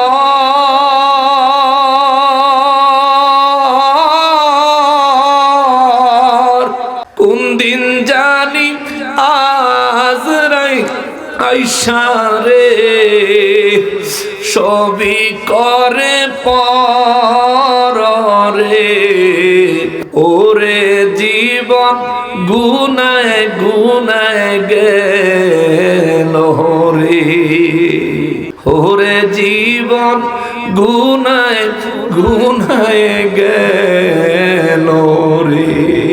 এরা নবীগঞ্জের মানুষ, ছোট্ট শিশু থেকে আরম্ভ করে একেবারে বয়োবৃদ্ধ মানুষটা পর্যন্ত মৌত থেকে কেউ বাঁচতে পারবেন না, মৃত্যুবরণ করাই লাগবে। এই জন্য আল্লাহ মৃত্যুর খবর বলার আগে বলেন ফাইয়া ফাবুদুন, সুতরাং বান্দারা তোমরা আমি আল্লাহর জন্য ইবাদত করো। পৃথিবীটাকে প্রশস্ত করে দিয়েছি। আদম নবীর উম্মতের জন্য নামাজের নির্দিষ্ট জায়গা ছিল। আদম নবী যেই জায়গা দেখায় দিছে ওখানে গিয়ে নামাজ পড়া লাগতো। মুসা নবী, ঈসা নবী, ইব্রাহিম নবী তাদের জমানায় তারা নামাজের জন্য নির্দিষ্ট জায়গা দেখায় দিছিল, উম্মত সেখানে গিয়ে নামাজ পড়া লাগতো। কিন্তু আমি আল্লাহ আমার হাবিবুল্লাহর আগমনের খাতিরে, আমার হাবিবুল্লাহর মিলাদুন নবীর খাতিরে যখন আমার হাবিবুল্লাহর কদম মোবারক এই জমিন স্পর্শ করেছে রে, আমি আল্লাহ আমার হাবিবুল্লাহর কদম মোবারকের বরকতে পুরো পৃথিবীর প্রত্যেকটা পবিত্র স্থান আমি আল্লাহর ইবাদত, নামাজ, মেরাজের জন্য, মুমিনের জন্য উপযুক্ত সাধারণ মসজিদ বানায়া দিলাম। চিৎকার দিয়া বলেন সুবহানাল্লাহ। রব্বুল ইজ্জত বলেন কুল্লু নাফসিন যায়িকাতুল মাউত, প্রত্যেকটা নফস, প্রত্যেকটা আত্মাকে মৃত্যুবরণ করাই লাগবে, মৃত্যুর স্বাদ গ্রহণ করাই লাগবে। যায়িকাতুন অর্থাৎ স্বাদ গ্রহণ করতে হবে। স্বাদ, পানির একটা স্বাদ আছে নি? কথা বলেন না কেন? আছে। আপনি যখন পানি পান করলেন, পান করার সময় কিছুক্ষণ মুখের মধ্যে পানির স্বাদ লেগে থাকে, কিছুক্ষণ পরে আবার হারায় যায়, মুখে ভিন্ন স্বাদ চলে আসে, ঠিক নেই? আপেল খাইলে আপেলের স্বাদ মুখে থাকে, কিছুক্ষণ পর স্বাদ পরিবর্তন হয়ে ভিন্ন স্বাদ চলে আসে। কমলা খাইলে কমলার স্বাদ কিছুক্ষণ পরে আবার স্বাদ পরিবর্তন হয়ে যায়। ও মুসলমানের, আল্লাহ আমাদেরকে কত মহিমা দিয়া বানাইছে রে মুসলমান, জানোনি? তোমার মুখে যে জিহ্বাটা আমার আল্লাহ দিছেন, এই জিহ্বাটার মধ্যে আমার আল্লাহ 10,000 সেল দিছেন। সুবহানাল্লাহ। কত হাজার? 10,000। এক একটা সেলে এক এক রকমের টেস্ট, এক একটা সেল এক এক রকমের টেস্ট অনুভব করতে পারে। অর্থাৎ একটা মানুষের একটা জিহ্বায় 10,000 রকমের টেস্ট অনুভব করার ক্ষমতা রাখে। সুবহানাল্লাহ। 10,000 রকমের টেস্ট। এই জন্য দেখবেন যে কোনো জিনিস মুখে দিবেন, জিহ্বার সঙ্গে সঙ্গে ব্রেনে মেসেজ পাঠিয়ে দিবে এটার টেস্ট এমন। তিতা হইলে তিতা, মিষ্টি হইলে মিষ্টি, টক মিষ্টি হইলে টক মিষ্টি, যখন যেমন ঠিক তেমন মেসেজ নলেজের মধ্যে, ব্রেনের মধ্যে পাঠিয়ে দেয়। ও মুসলমানের, আমার আর আপনার ব্রেন আমার আল্লাহ বানাইছেন, এই ব্রেনের পাওয়ার জানেননি? আমার আর আপনার এই ব্রেন, এই মগজ, এই দিমাগ, এই জ্ঞান আমার আল্লাহ বানাইছেন। বিজ্ঞান রিসার্চ করে দেখেছে মানুষের এই জ্ঞানটা এক মুহূর্তে, এক সময়, একসাথে 10,000 বাক্য, 10,000 শব্দ মনে রাখতে পারে। জোরে কন্যা সুবহানাল্লাহ। 10,000 বাক্য মনে রাখতে পারে। মনে রাখাটা কেমন? আমার যুবক ভাইরা রে, তোমরা গুগলে বিভিন্ন জিনিস সার্চ দাও না? সার্চ দাও না গুগলে? পরে আবার সার্চ দেওয়ার সময় সার্চ বারে ক্লিক করলে দেখবা আগে যে সার্চ দিছো ওগুলো সব লিস্ট আকারে নিচে আসে। আসে কিনা? মুরব্বীর একটু কম বুঝবো, তারা তো চালায় না। যুবক আগে যে সার্চ দিছো, যত কিছু সার্চ দিছো দেখবা লিস্ট আকারে নিচে আসে, কিন্তু বেশি দিনের পুরানো গুলো আসে না। রিসেন্ট যেগুলো সার্চ দিয়েছো এগুলো আসে। এই যে রিসেন্ট সার্চ লিস্টটা তোমার সামনে আসে, এটা হচ্ছে সার্চ ইঞ্জিনের ব্রেইন, এটা সে মনে রাখে, এটা সে ধরে রাখে। এই যে পরবর্তী সার্চ দেওয়ার সময় আগের সার্চের জিনিসগুলো যেই সার্চ ইঞ্জিন তোমার সামনে তুলে দেয়, 10টা 15টা 20টা 30টা 40টা পুরনো সার্চ তোমার সামনে দেখায় দিব। এর বেশি পুরানো হইলে আর দেখাইতে পারে না। কিন্তু মানুষের ব্রেন সার্চ ইঞ্জিনে যখন নতুন একটা কিছু প্রবেশ করাবে, এটার রিলেটেড পিছনের 10,000 ঘটনা সঙ্গে সঙ্গে মনে করায় দিবে। সুবহানাল্লাহ। এটা মানুষের ব্রেন। একটা কম্পিউটারে 200-400 পিছনে সার্চের হিস্টোরি থাকে। এই কম্পিউটার চালাইতে বিদ্যুতের কত পাওয়ার লাগে, মানুষের ব্রেন চালাইতে বিদ্যুৎ লাগে। সুবহানাল্লাহ। এখন ডাইনে বামে আবার খুঁজছেন না যে কখন দা জ্যাক লাগাইছে, খুঁজছেন না। কিন্তু মানুষের ব্রেন চালাইতে বিদ্যুৎ লাগে কত পরিমাণ জানেন? এখন গুগলে সার্চ দেন, একজন সুস্থ মানুষের মস্তিষ্ক চালাইতে প্রতি মুহূর্তে 2000 কোটি মেগাওয়াট বিদ্যুৎ লাগে। জোরে কোন আরো জোরে কোন। অটো সার্চ দিলে মাস শেষে 6-7 হাজার টাকা বিলাইয়ে নাও। আমাদের দেশে যে টেসলা চলে অটো, মাস শেষে 6-7 হাজার 8 হাজার 10 হাজার টাকা বিলাইয়ে না। এটার পাওয়ার কত দূর, 3 হর্স পাওয়ার 5 হর্স পাওয়ার। এটার ভিতরে ব্যাটারি যা থাকে আমি জানি না এটার পাওয়ার কত। কিন্তু 2000 কোটি মেগাওয়াট বিদ্যুৎ লাগে আমার ব্রেন চালাইতে আমার, ওনার ব্রেন চালাইতে ওনার, আপনার ব্রেন চালাইতে আপনার। 2000 কোটি মেগাওয়াট বিদ্যুৎ লাগে। এই বিদ্যুৎ যদি কিনা ব্যবহার করার লাগতো সব ফইন্নির দল হইলে বলে, ঠিক না? হো জীবনে যা কামাইলাম হইলে সব এই কারেন্ট কিনে শেষ। কিন্তু আমার রব্বুল ইজ্জত আমাদের বডিটারে একটা টারবাইন বানায় দিছে। সুবহানাল্লাহ, সুবহানাল্লাহ। এই যে হাত দুইটা টারবাইনের পাখা। বিদ্যুৎ কেন্দ্রে দেখবেন বড় বড় 3 পাখাওয়ালা বিশাল বিশাল সাদা খাম্বা থাকে, এটা বাতাসের লাগে ঘুরে। দেখছো ভিডিওতে দেখবা, এটারে বলে টারবাইন। কি কয়? টারবাইন। এই টারবাইন সিস্টেম দিয়ে দুনিয়ার মানুষ বিদ্যুৎ নির্মাণ করে। আর আমার আল্লাহ আমার শরীরের 2টা হাত আর 2টা পায়ের ওই টারবাইনের পাখা বানাইছে। এই জন্য আমরা যখন চলি শরীরের রক্তগুলো সঞ্চালন হয় অনেক দ্রুত পরিমাণে। পায়ের তালুতে, এই যে পায়ের তালু, বিজ্ঞান বলে পায়ের তালুর মধ্যে কয়েকটা ভাগ আছে, তার মধ্যে মগজের সাথে কানেকশনের গুরুত্বপূর্ণ একটা স্থান আছে। পায়ের স্কেচ, চিকিৎসা বিজ্ঞানের স্ক্র্যাচ দেখলে বুঝবা এই পায়ের সাথে আমার আল্লাহ আমাদেরকে টারবাইন করে দিলেন। আমরা যখন চলি রে, আমরা যখন হাঁটাহাঁটি করি, তখন আমাদের শরীরের মধ্যে ওই প্রয়োজন মোতাবেক বিদ্যুৎ উৎপন্ন হয়, যেই বিদ্যুৎ দিয়ে আমাদের ব্রেন চলে। কমপক্ষে 2000 কোটি মেগাওয়াট বিদ্যুৎ। চিৎকার দিয়া বলেন সুবহানাল্লাহ। এই পুরো বডিটারে আল্লাহ একটা বিদ্যুতের ইলেকট্রিক পাওয়ার হাউস বানায় দিছে। আল্লাহু আকবার। এই জন্য কম্পিউটার থেকে লক্ষ কোটি গুণ বেশি সুপার স্পিড হচ্ছে মানুষের ব্রেন। সুবহানাল্লাহ। 50 বছর আগে কি হইছে, হালকা কথা উঠলেই মুরব্বির মন হইয়া যায়, ঠিক নিও? আর আমার মা বোনের তো কোনো কথাই নেই। 200 বছর আগে কি হইছে হেডাও যদি একটু সূত্র উঠায় দেন, শুরু আউযুবিল্লাহ তে ধরে মিনাল জিন্নাতি ওয়ান নাস পর্যন্ত পুরা খতম দিয়ালে। আর হেডা যদি আম্মার কোনো কষ্টের কারণ হয় তাহলে তার কোনো কথাই নেই। আম্মাকে ফুরান কথা মনে থাকে বেশি, ফুরান কথা মনে করে করে হুদা হুদিও মাই ছেলে বদদোয়া দেয়। আসেনিও না না, সিলেটও নাই, এই নবীগঞ্জ নাই। আম্মারা কেউ যদি এরকম থাকেন, আম্মা আল্লাহ আপনারা হেদায়েত দান করুক, বেশি বদদোয়া দিয়েন না।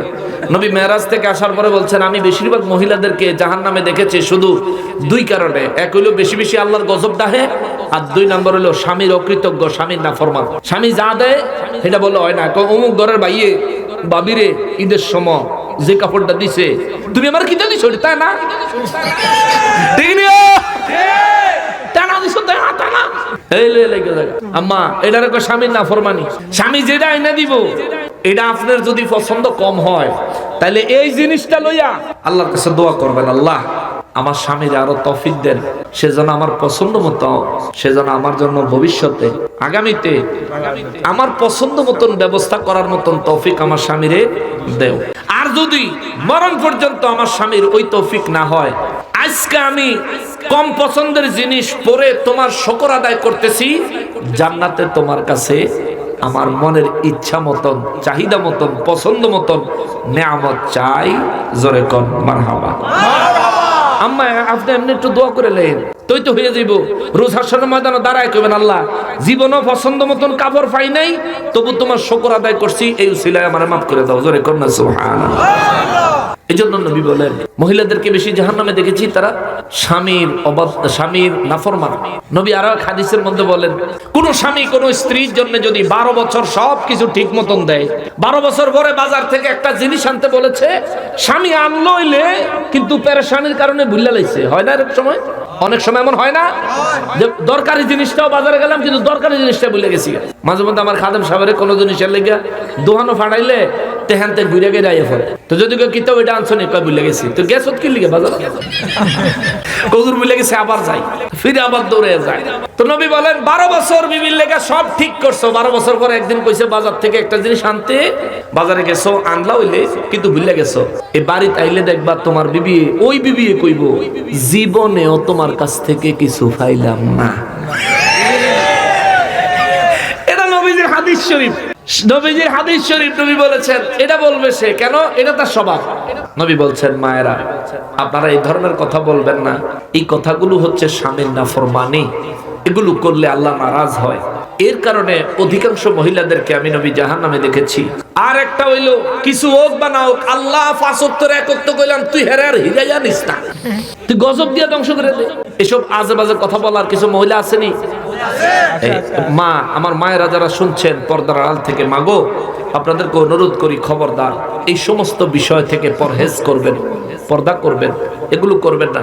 কবেন হুজুর ইতিপূর্বে যে করে লাইছি মানে হেডার কি করতাম, এটার জন্য আপনি অত্যধিক পরিমাণে দান করবেন।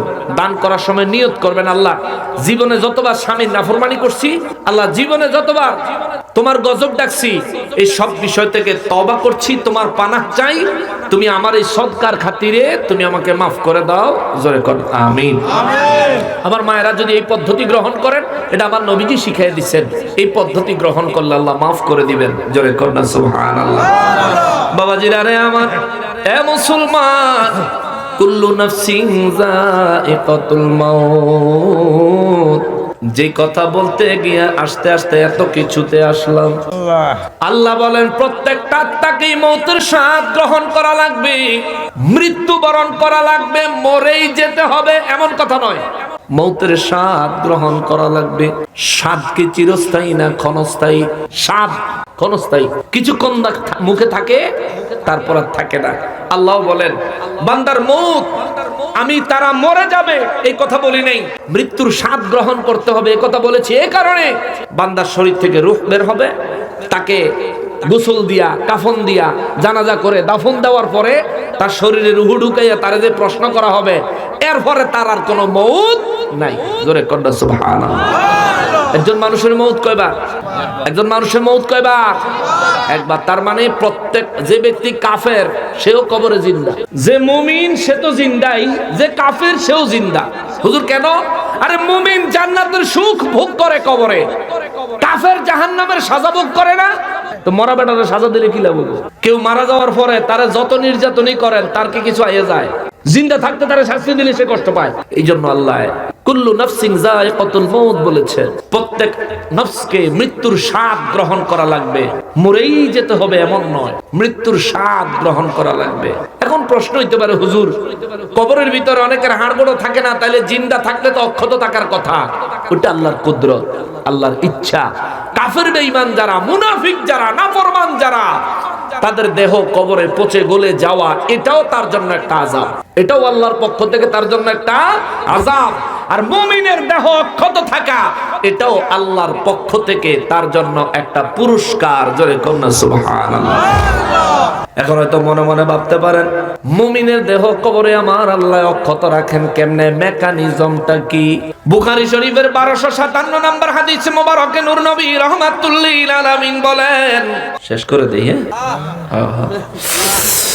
নবী রাহমাতুল লিল আলামিন বলেন, মুমিন যখন ইন্তেকাল করে, কবরের 3 প্রশ্নের উত্তর মুমিন যখন ঠিকঠাক মতো দিয়ে দেয়, আমার আল্লাহ কুদরত থেকে হুকুম দেয়, আমার আল্লাহ কুদরত থেকে হুকুম দেয়, আমার বান্দার কবরের মধ্যে জান্নাতি বিছানা লাগায়া দাও, আমার বান্দার গায়ে জান্নাতি পোশাক লাগায়া দাও। জোরে বলেন সুবহানাল্লাহ।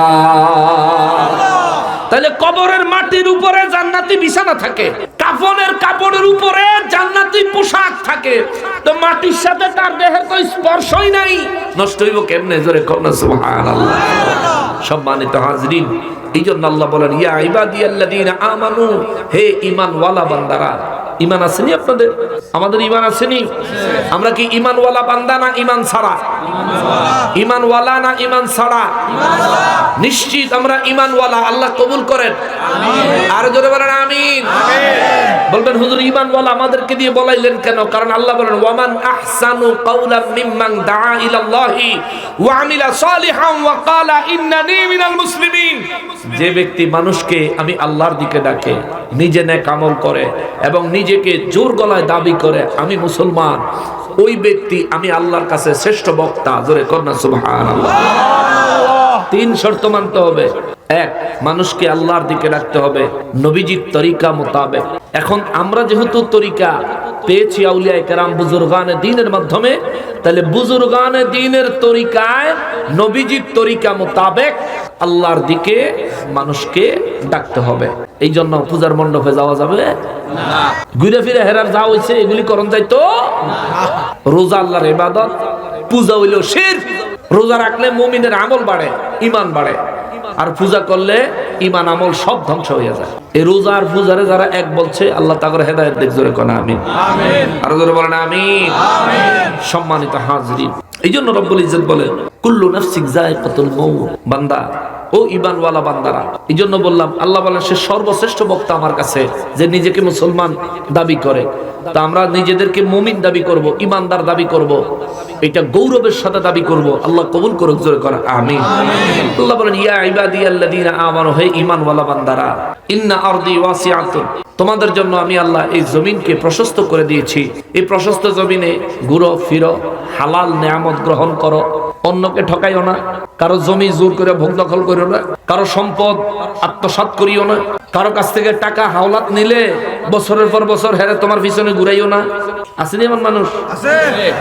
হাওলাত নেওয়ানোর সময় হে বেটা ফইরা নিয়ে সারলে যে বেড়ায় দিছে হে বেটারে কাঙ্গাল বানায় ছেড়ে দেয়। ঠিক নিও? হে বেটা ফাওনা টেহা আদায় করতে গেলে তারে কম লাগে যে কি লেগে বেটার টেহা দরকার, যে আমার এই সমস্যা হয়েছে এই কারণে আমার টেহারি লাগবে, ভাই আমার ফাওনা টেহারি দিয়ে এলাম। এত কইরা কনের পরও হেতে দেয়, নিচে 3000 দেয় 300 নেন আপাতত সারে, আবার কইলে দেয় 200 500, মানে বাইঙ্গা বাইঙ্গা দিয়া। এখন সমাজ ধরে এমন করছে, এখন আর কেউ মাগনা কেউ রে টেহা দেয় না। টেহা লাগবো আইও সুদে নাও। ঠিক নিও? আয় টেহা যখন তোর কাছে থাকবো, তুই যখন আমার টাইম মতন টেহা দিতে না, ল সুদে ল। সুদের কারবারটা কিন্তু এমনি এমনি চালু হয় নাই। ইসলাম হচ্ছে ধনী মুসলমান গরিব মুসলমানকে কর্জে হাসানা দিবে। কর্জে হাসানা কি? এমন ঋণ যেটা ধনী ব্যক্তি ফেরত চাইবে না, কিন্তু গরিব ব্যক্তির অবস্থা ভালো হইলে সে আবার এটা ফেরত দিয়ে দিবে। কিন্তু সমস্যা হয়েছে যে নিয়ে দাও হজম করে লাই, আর এগুলির ফ্যাটও বাস্ট হয় না। এমন হইেন না বাবা, এমন হইেন না। ইন্না আরদি ওয়াসিআতুন, আল্লাহ বলেন আমি আমার জমিনকে প্রশস্ত করে দিয়েছি। বান্দা, হালাল খাইবা, হালাল পড়বা, হালালিয়তের উপর জিন্দেগি যাপন করবা। এই দুনিয়ায় তুমি এত বিশাল অট্টালিকা বাড়ি গাড়ি করে ফায়দাটা কি রে বেটা? এগুলি সব ক্ষণস্থায়ী। এখন তোর এই হাওয়া বন্ধ হয়ে যাবে, হাওয়া সবকিছুর মালিকানা শেষ। এখন যদি নিঃশ্বাস বন্ধ হয়ে যায় আর যদি ভিতরে না ঢুকে, তাহলে তোমার সবকিছুর মালিকানা শেষ। তোমার ছেলেরা কইবে জমির মালিক হন আমরা, ওয়ারিশ সূত্রে। অন্যান্য সহায় সম্পদের মালিক এখন সন্তানেরা হয়ে যাবে। উপস্থিত তোমার পরিবার পরিজন যারা বেঁচে থাকবে, তাহলে আল্লাহর জমিনে এমন কোন কাজ আমার করা দরকারটা কি, যে কাম কইরা মরলে পরে আমি ঠিক মু রোজ হাসরের ময়দানে আল্লাহর কাছে হিসাব দিতে পারবো না, এমন কাজ করব কেন? খবরদার কইরেন না। একটু কষ্টে থাকেন। মুসা আলাইহিস সালাম আল্লাহর কাছে দোয়া করতেন, মালিক রে যদি কোনো ভুল ত্রুটি হয়ে যায়, আল্লাহ যত সাজা দিতে চাও দুনিয়ার দিও, আল্লাহ জাহান্নামের আযাব সইতে পারবো না। এইজন্য মুরব্বীরা বলতেন, ওরে জাহান্নামের আগুন মাবুদ সইতে পারবো না,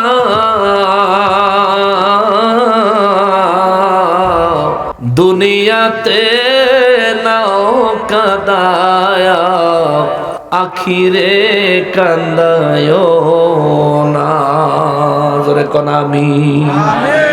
আল্লাহ বলেন, বান্দা দুনিয়া প্রশস্ত করে দিয়েছি, ফাইয়া ফাবুদুন, তোমরা আমার ইবাদত করো। কেন করবা?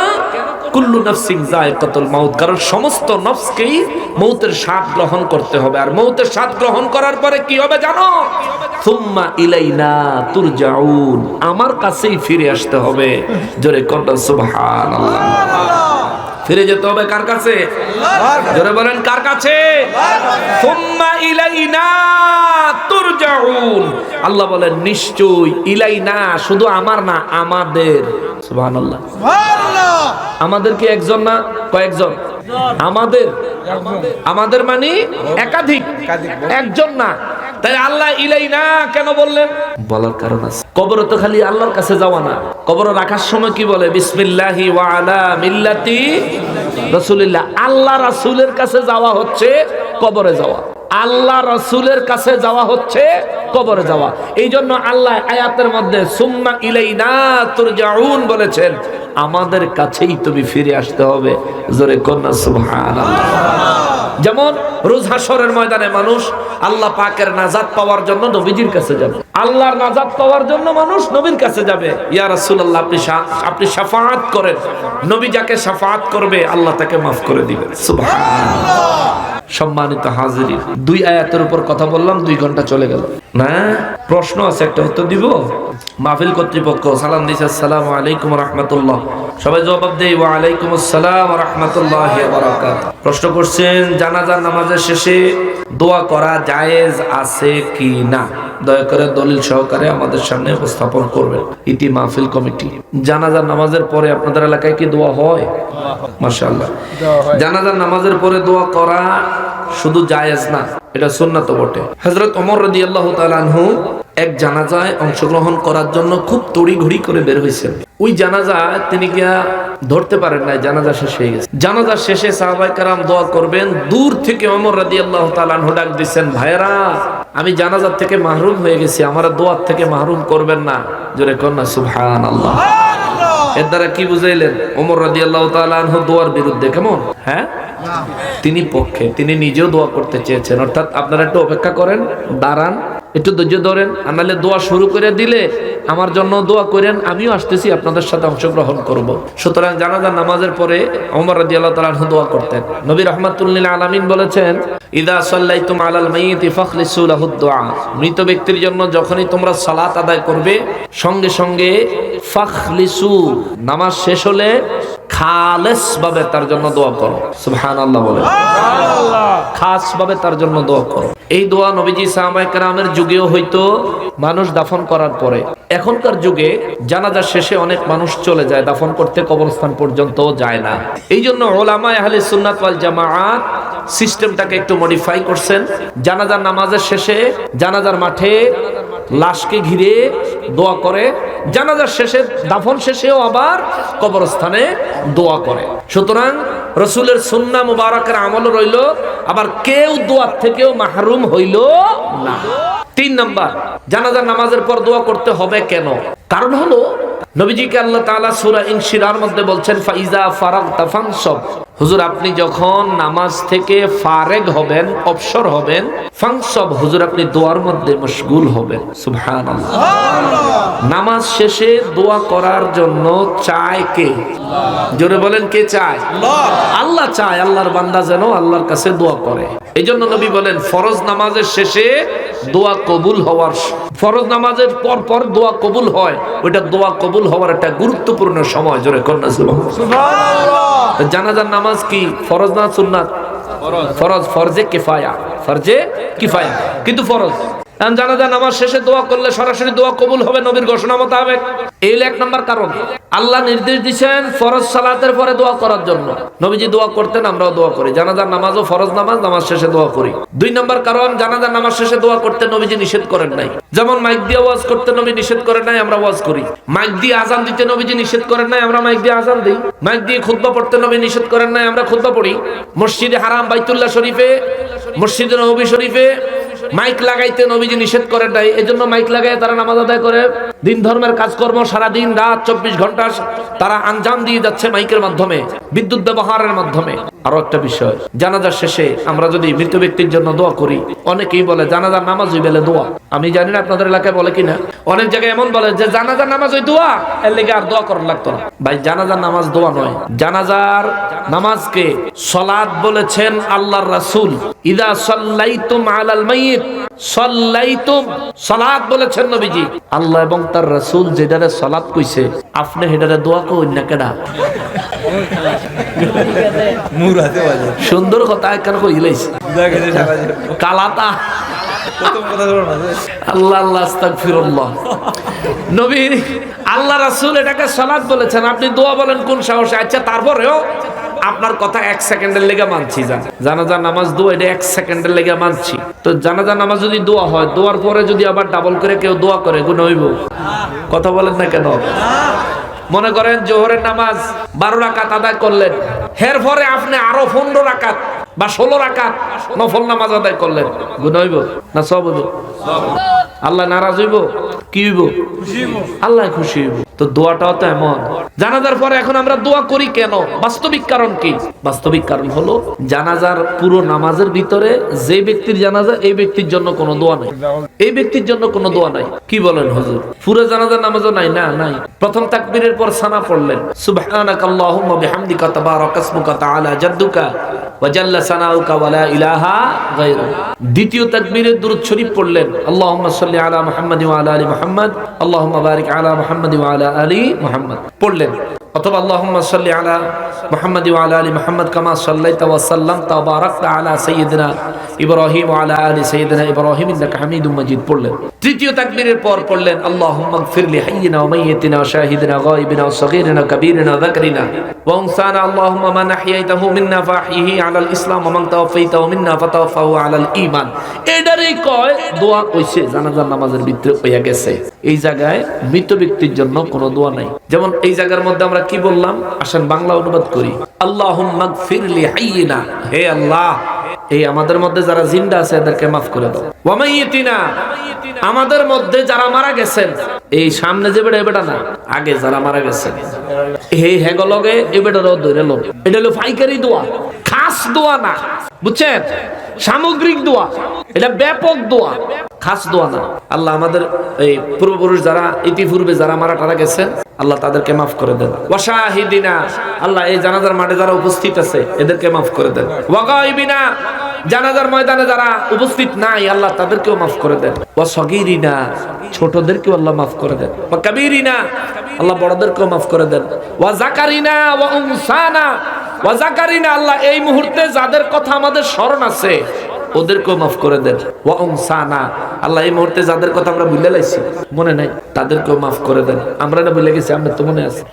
আল্লাহুম্মা মান আহইয়াইতাহু মিন্না ফাহইহি আলাল ইসলাম, আল্লাহ আমাদের মধ্যে যারা বেঁচে আছে ইসলামের উপর বেঁচে থাকার তৌফিক দাও। ওয়া মান তাওয়াফাইতাহু মিন্না ফাতাওয়াফাহু আলাল ঈমান, আর আমাদের মধ্যে যারা মৃত্যুর মুখে, মৃত্যুর পথে পদযাত্রী, আল্লাহ এদেরকে ঈমানের সহিত মৃত্যু দিও।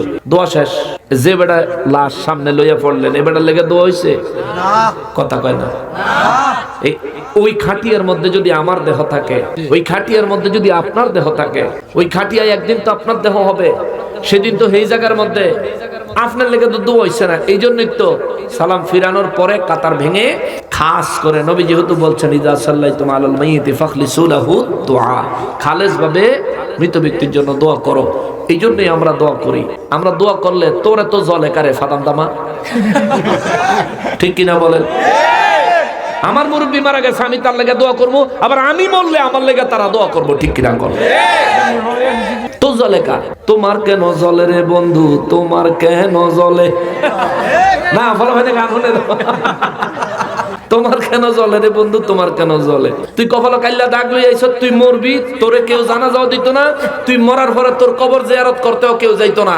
আমি মরলে জানাজার পরে দোয়া হবে, কবরস্থানে কবর দেওয়ার পরে দোয়া হবে, প্রত্যেক 3 দিন পরে দোয়া হবে, আবার 40 দিন পরে দোয়া হবে, প্রত্যেক শুক্রবারে দোয়া হবে, প্রত্যেক মৃত্যুবার্ষিকীর দিন দোয়া হবে।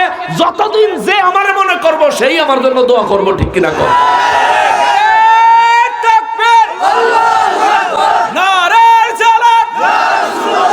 জিন্দা নবীর শত্রুরা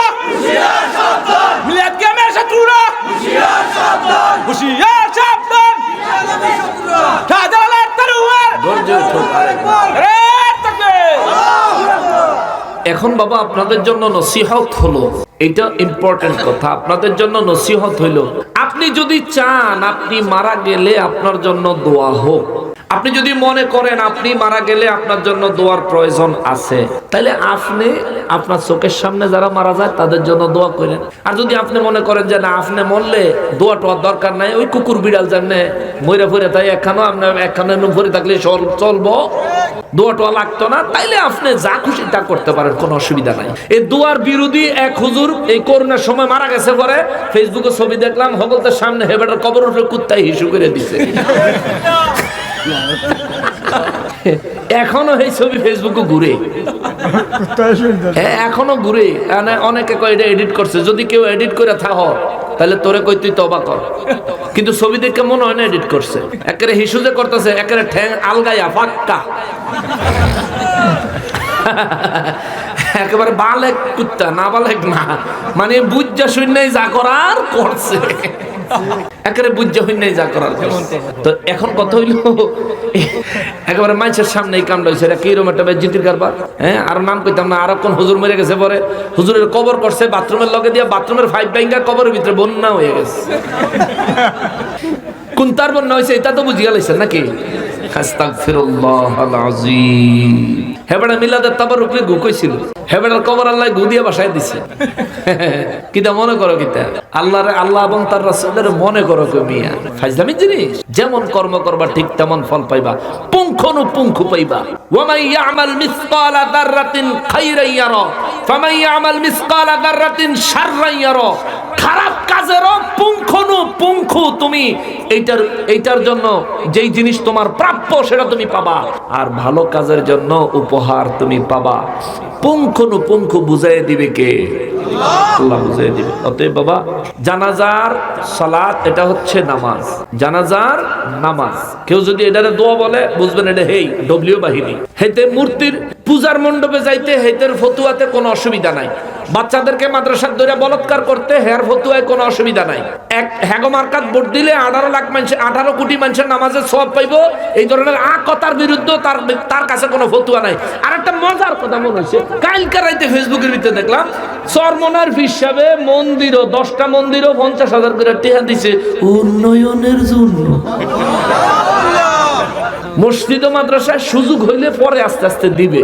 এই একটা ভিডিও দেখলাম, জানি না কতদূর বাস্তব। কি তো মুসলমানের কাজ কি? শিরিক উৎখাত করা না শিরিকের উন্নয়ন করা? উৎখাত করা। তাহলে দেখেন শিরিকের জন্ম দেয় কারা, শিরিকের উন্নয়ন করে কারা, শিরিকের বাজার খোলে কারা। আমি জানি না এই ভিডিওটা কতটুকু বাস্তব। এখন তো এআই এর যুগ, কিতা কিতা ফলাফেনে বানায় কে জানে। ছোট দুধের বাচ্চারা দিয়া দেখি না চায়, ছোট দুধের বাচ্চা হিডও না আছে, মানে জমানা ফলাফাইন কই যে নিছে। তো যদি সরমনের হিসাবের দ্বারা যদি এমন কাজ হয়ে থাকে, তাহলে আমরা এর তীব্র নিন্দা এবং প্রতিবাদ জানাই এবং তাদের পুরো দলের উপর ধিক্কার জানাই।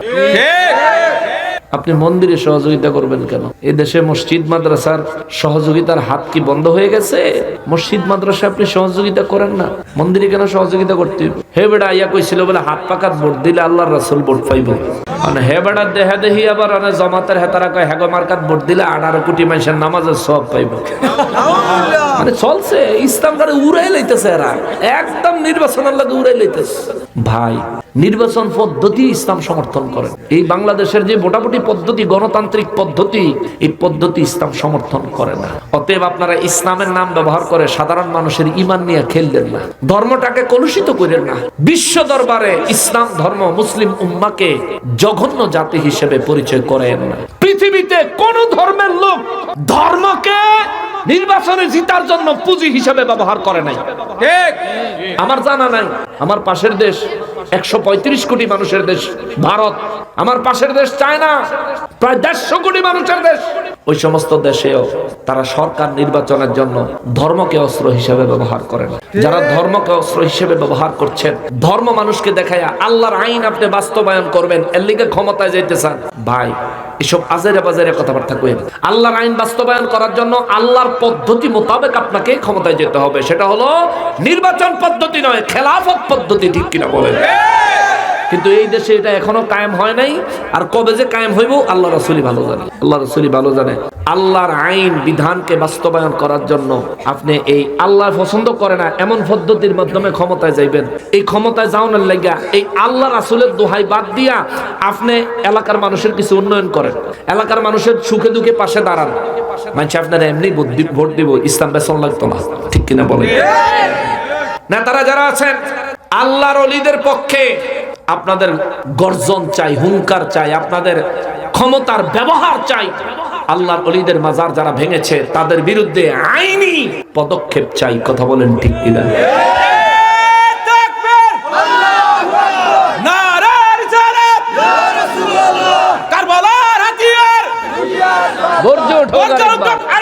কারবালার হাতিয়ার এই মাহফিল চতুর্থ বার্ষিক। কেমন পাগলার ইশক আছে মাশাআল্লাহ। হ্যাঁ, জজবা না থাকলে কিন্তু হয় না। ওই আওয়ানোর সময় স্লোগান 2-3 বার দিতেই গলা হুগাই গেছে কার জানি। যদিও আমি স্লোগান দিতে ইশারা দিছিলাম যাতে না দেয়, মোনাজাত দোয়া চলতেছিল, তবুও তার একটা মহব্বত আছে না, প্রেমের টানে দিয়া লাইছে আর কি। আর প্রেমের ঠেলা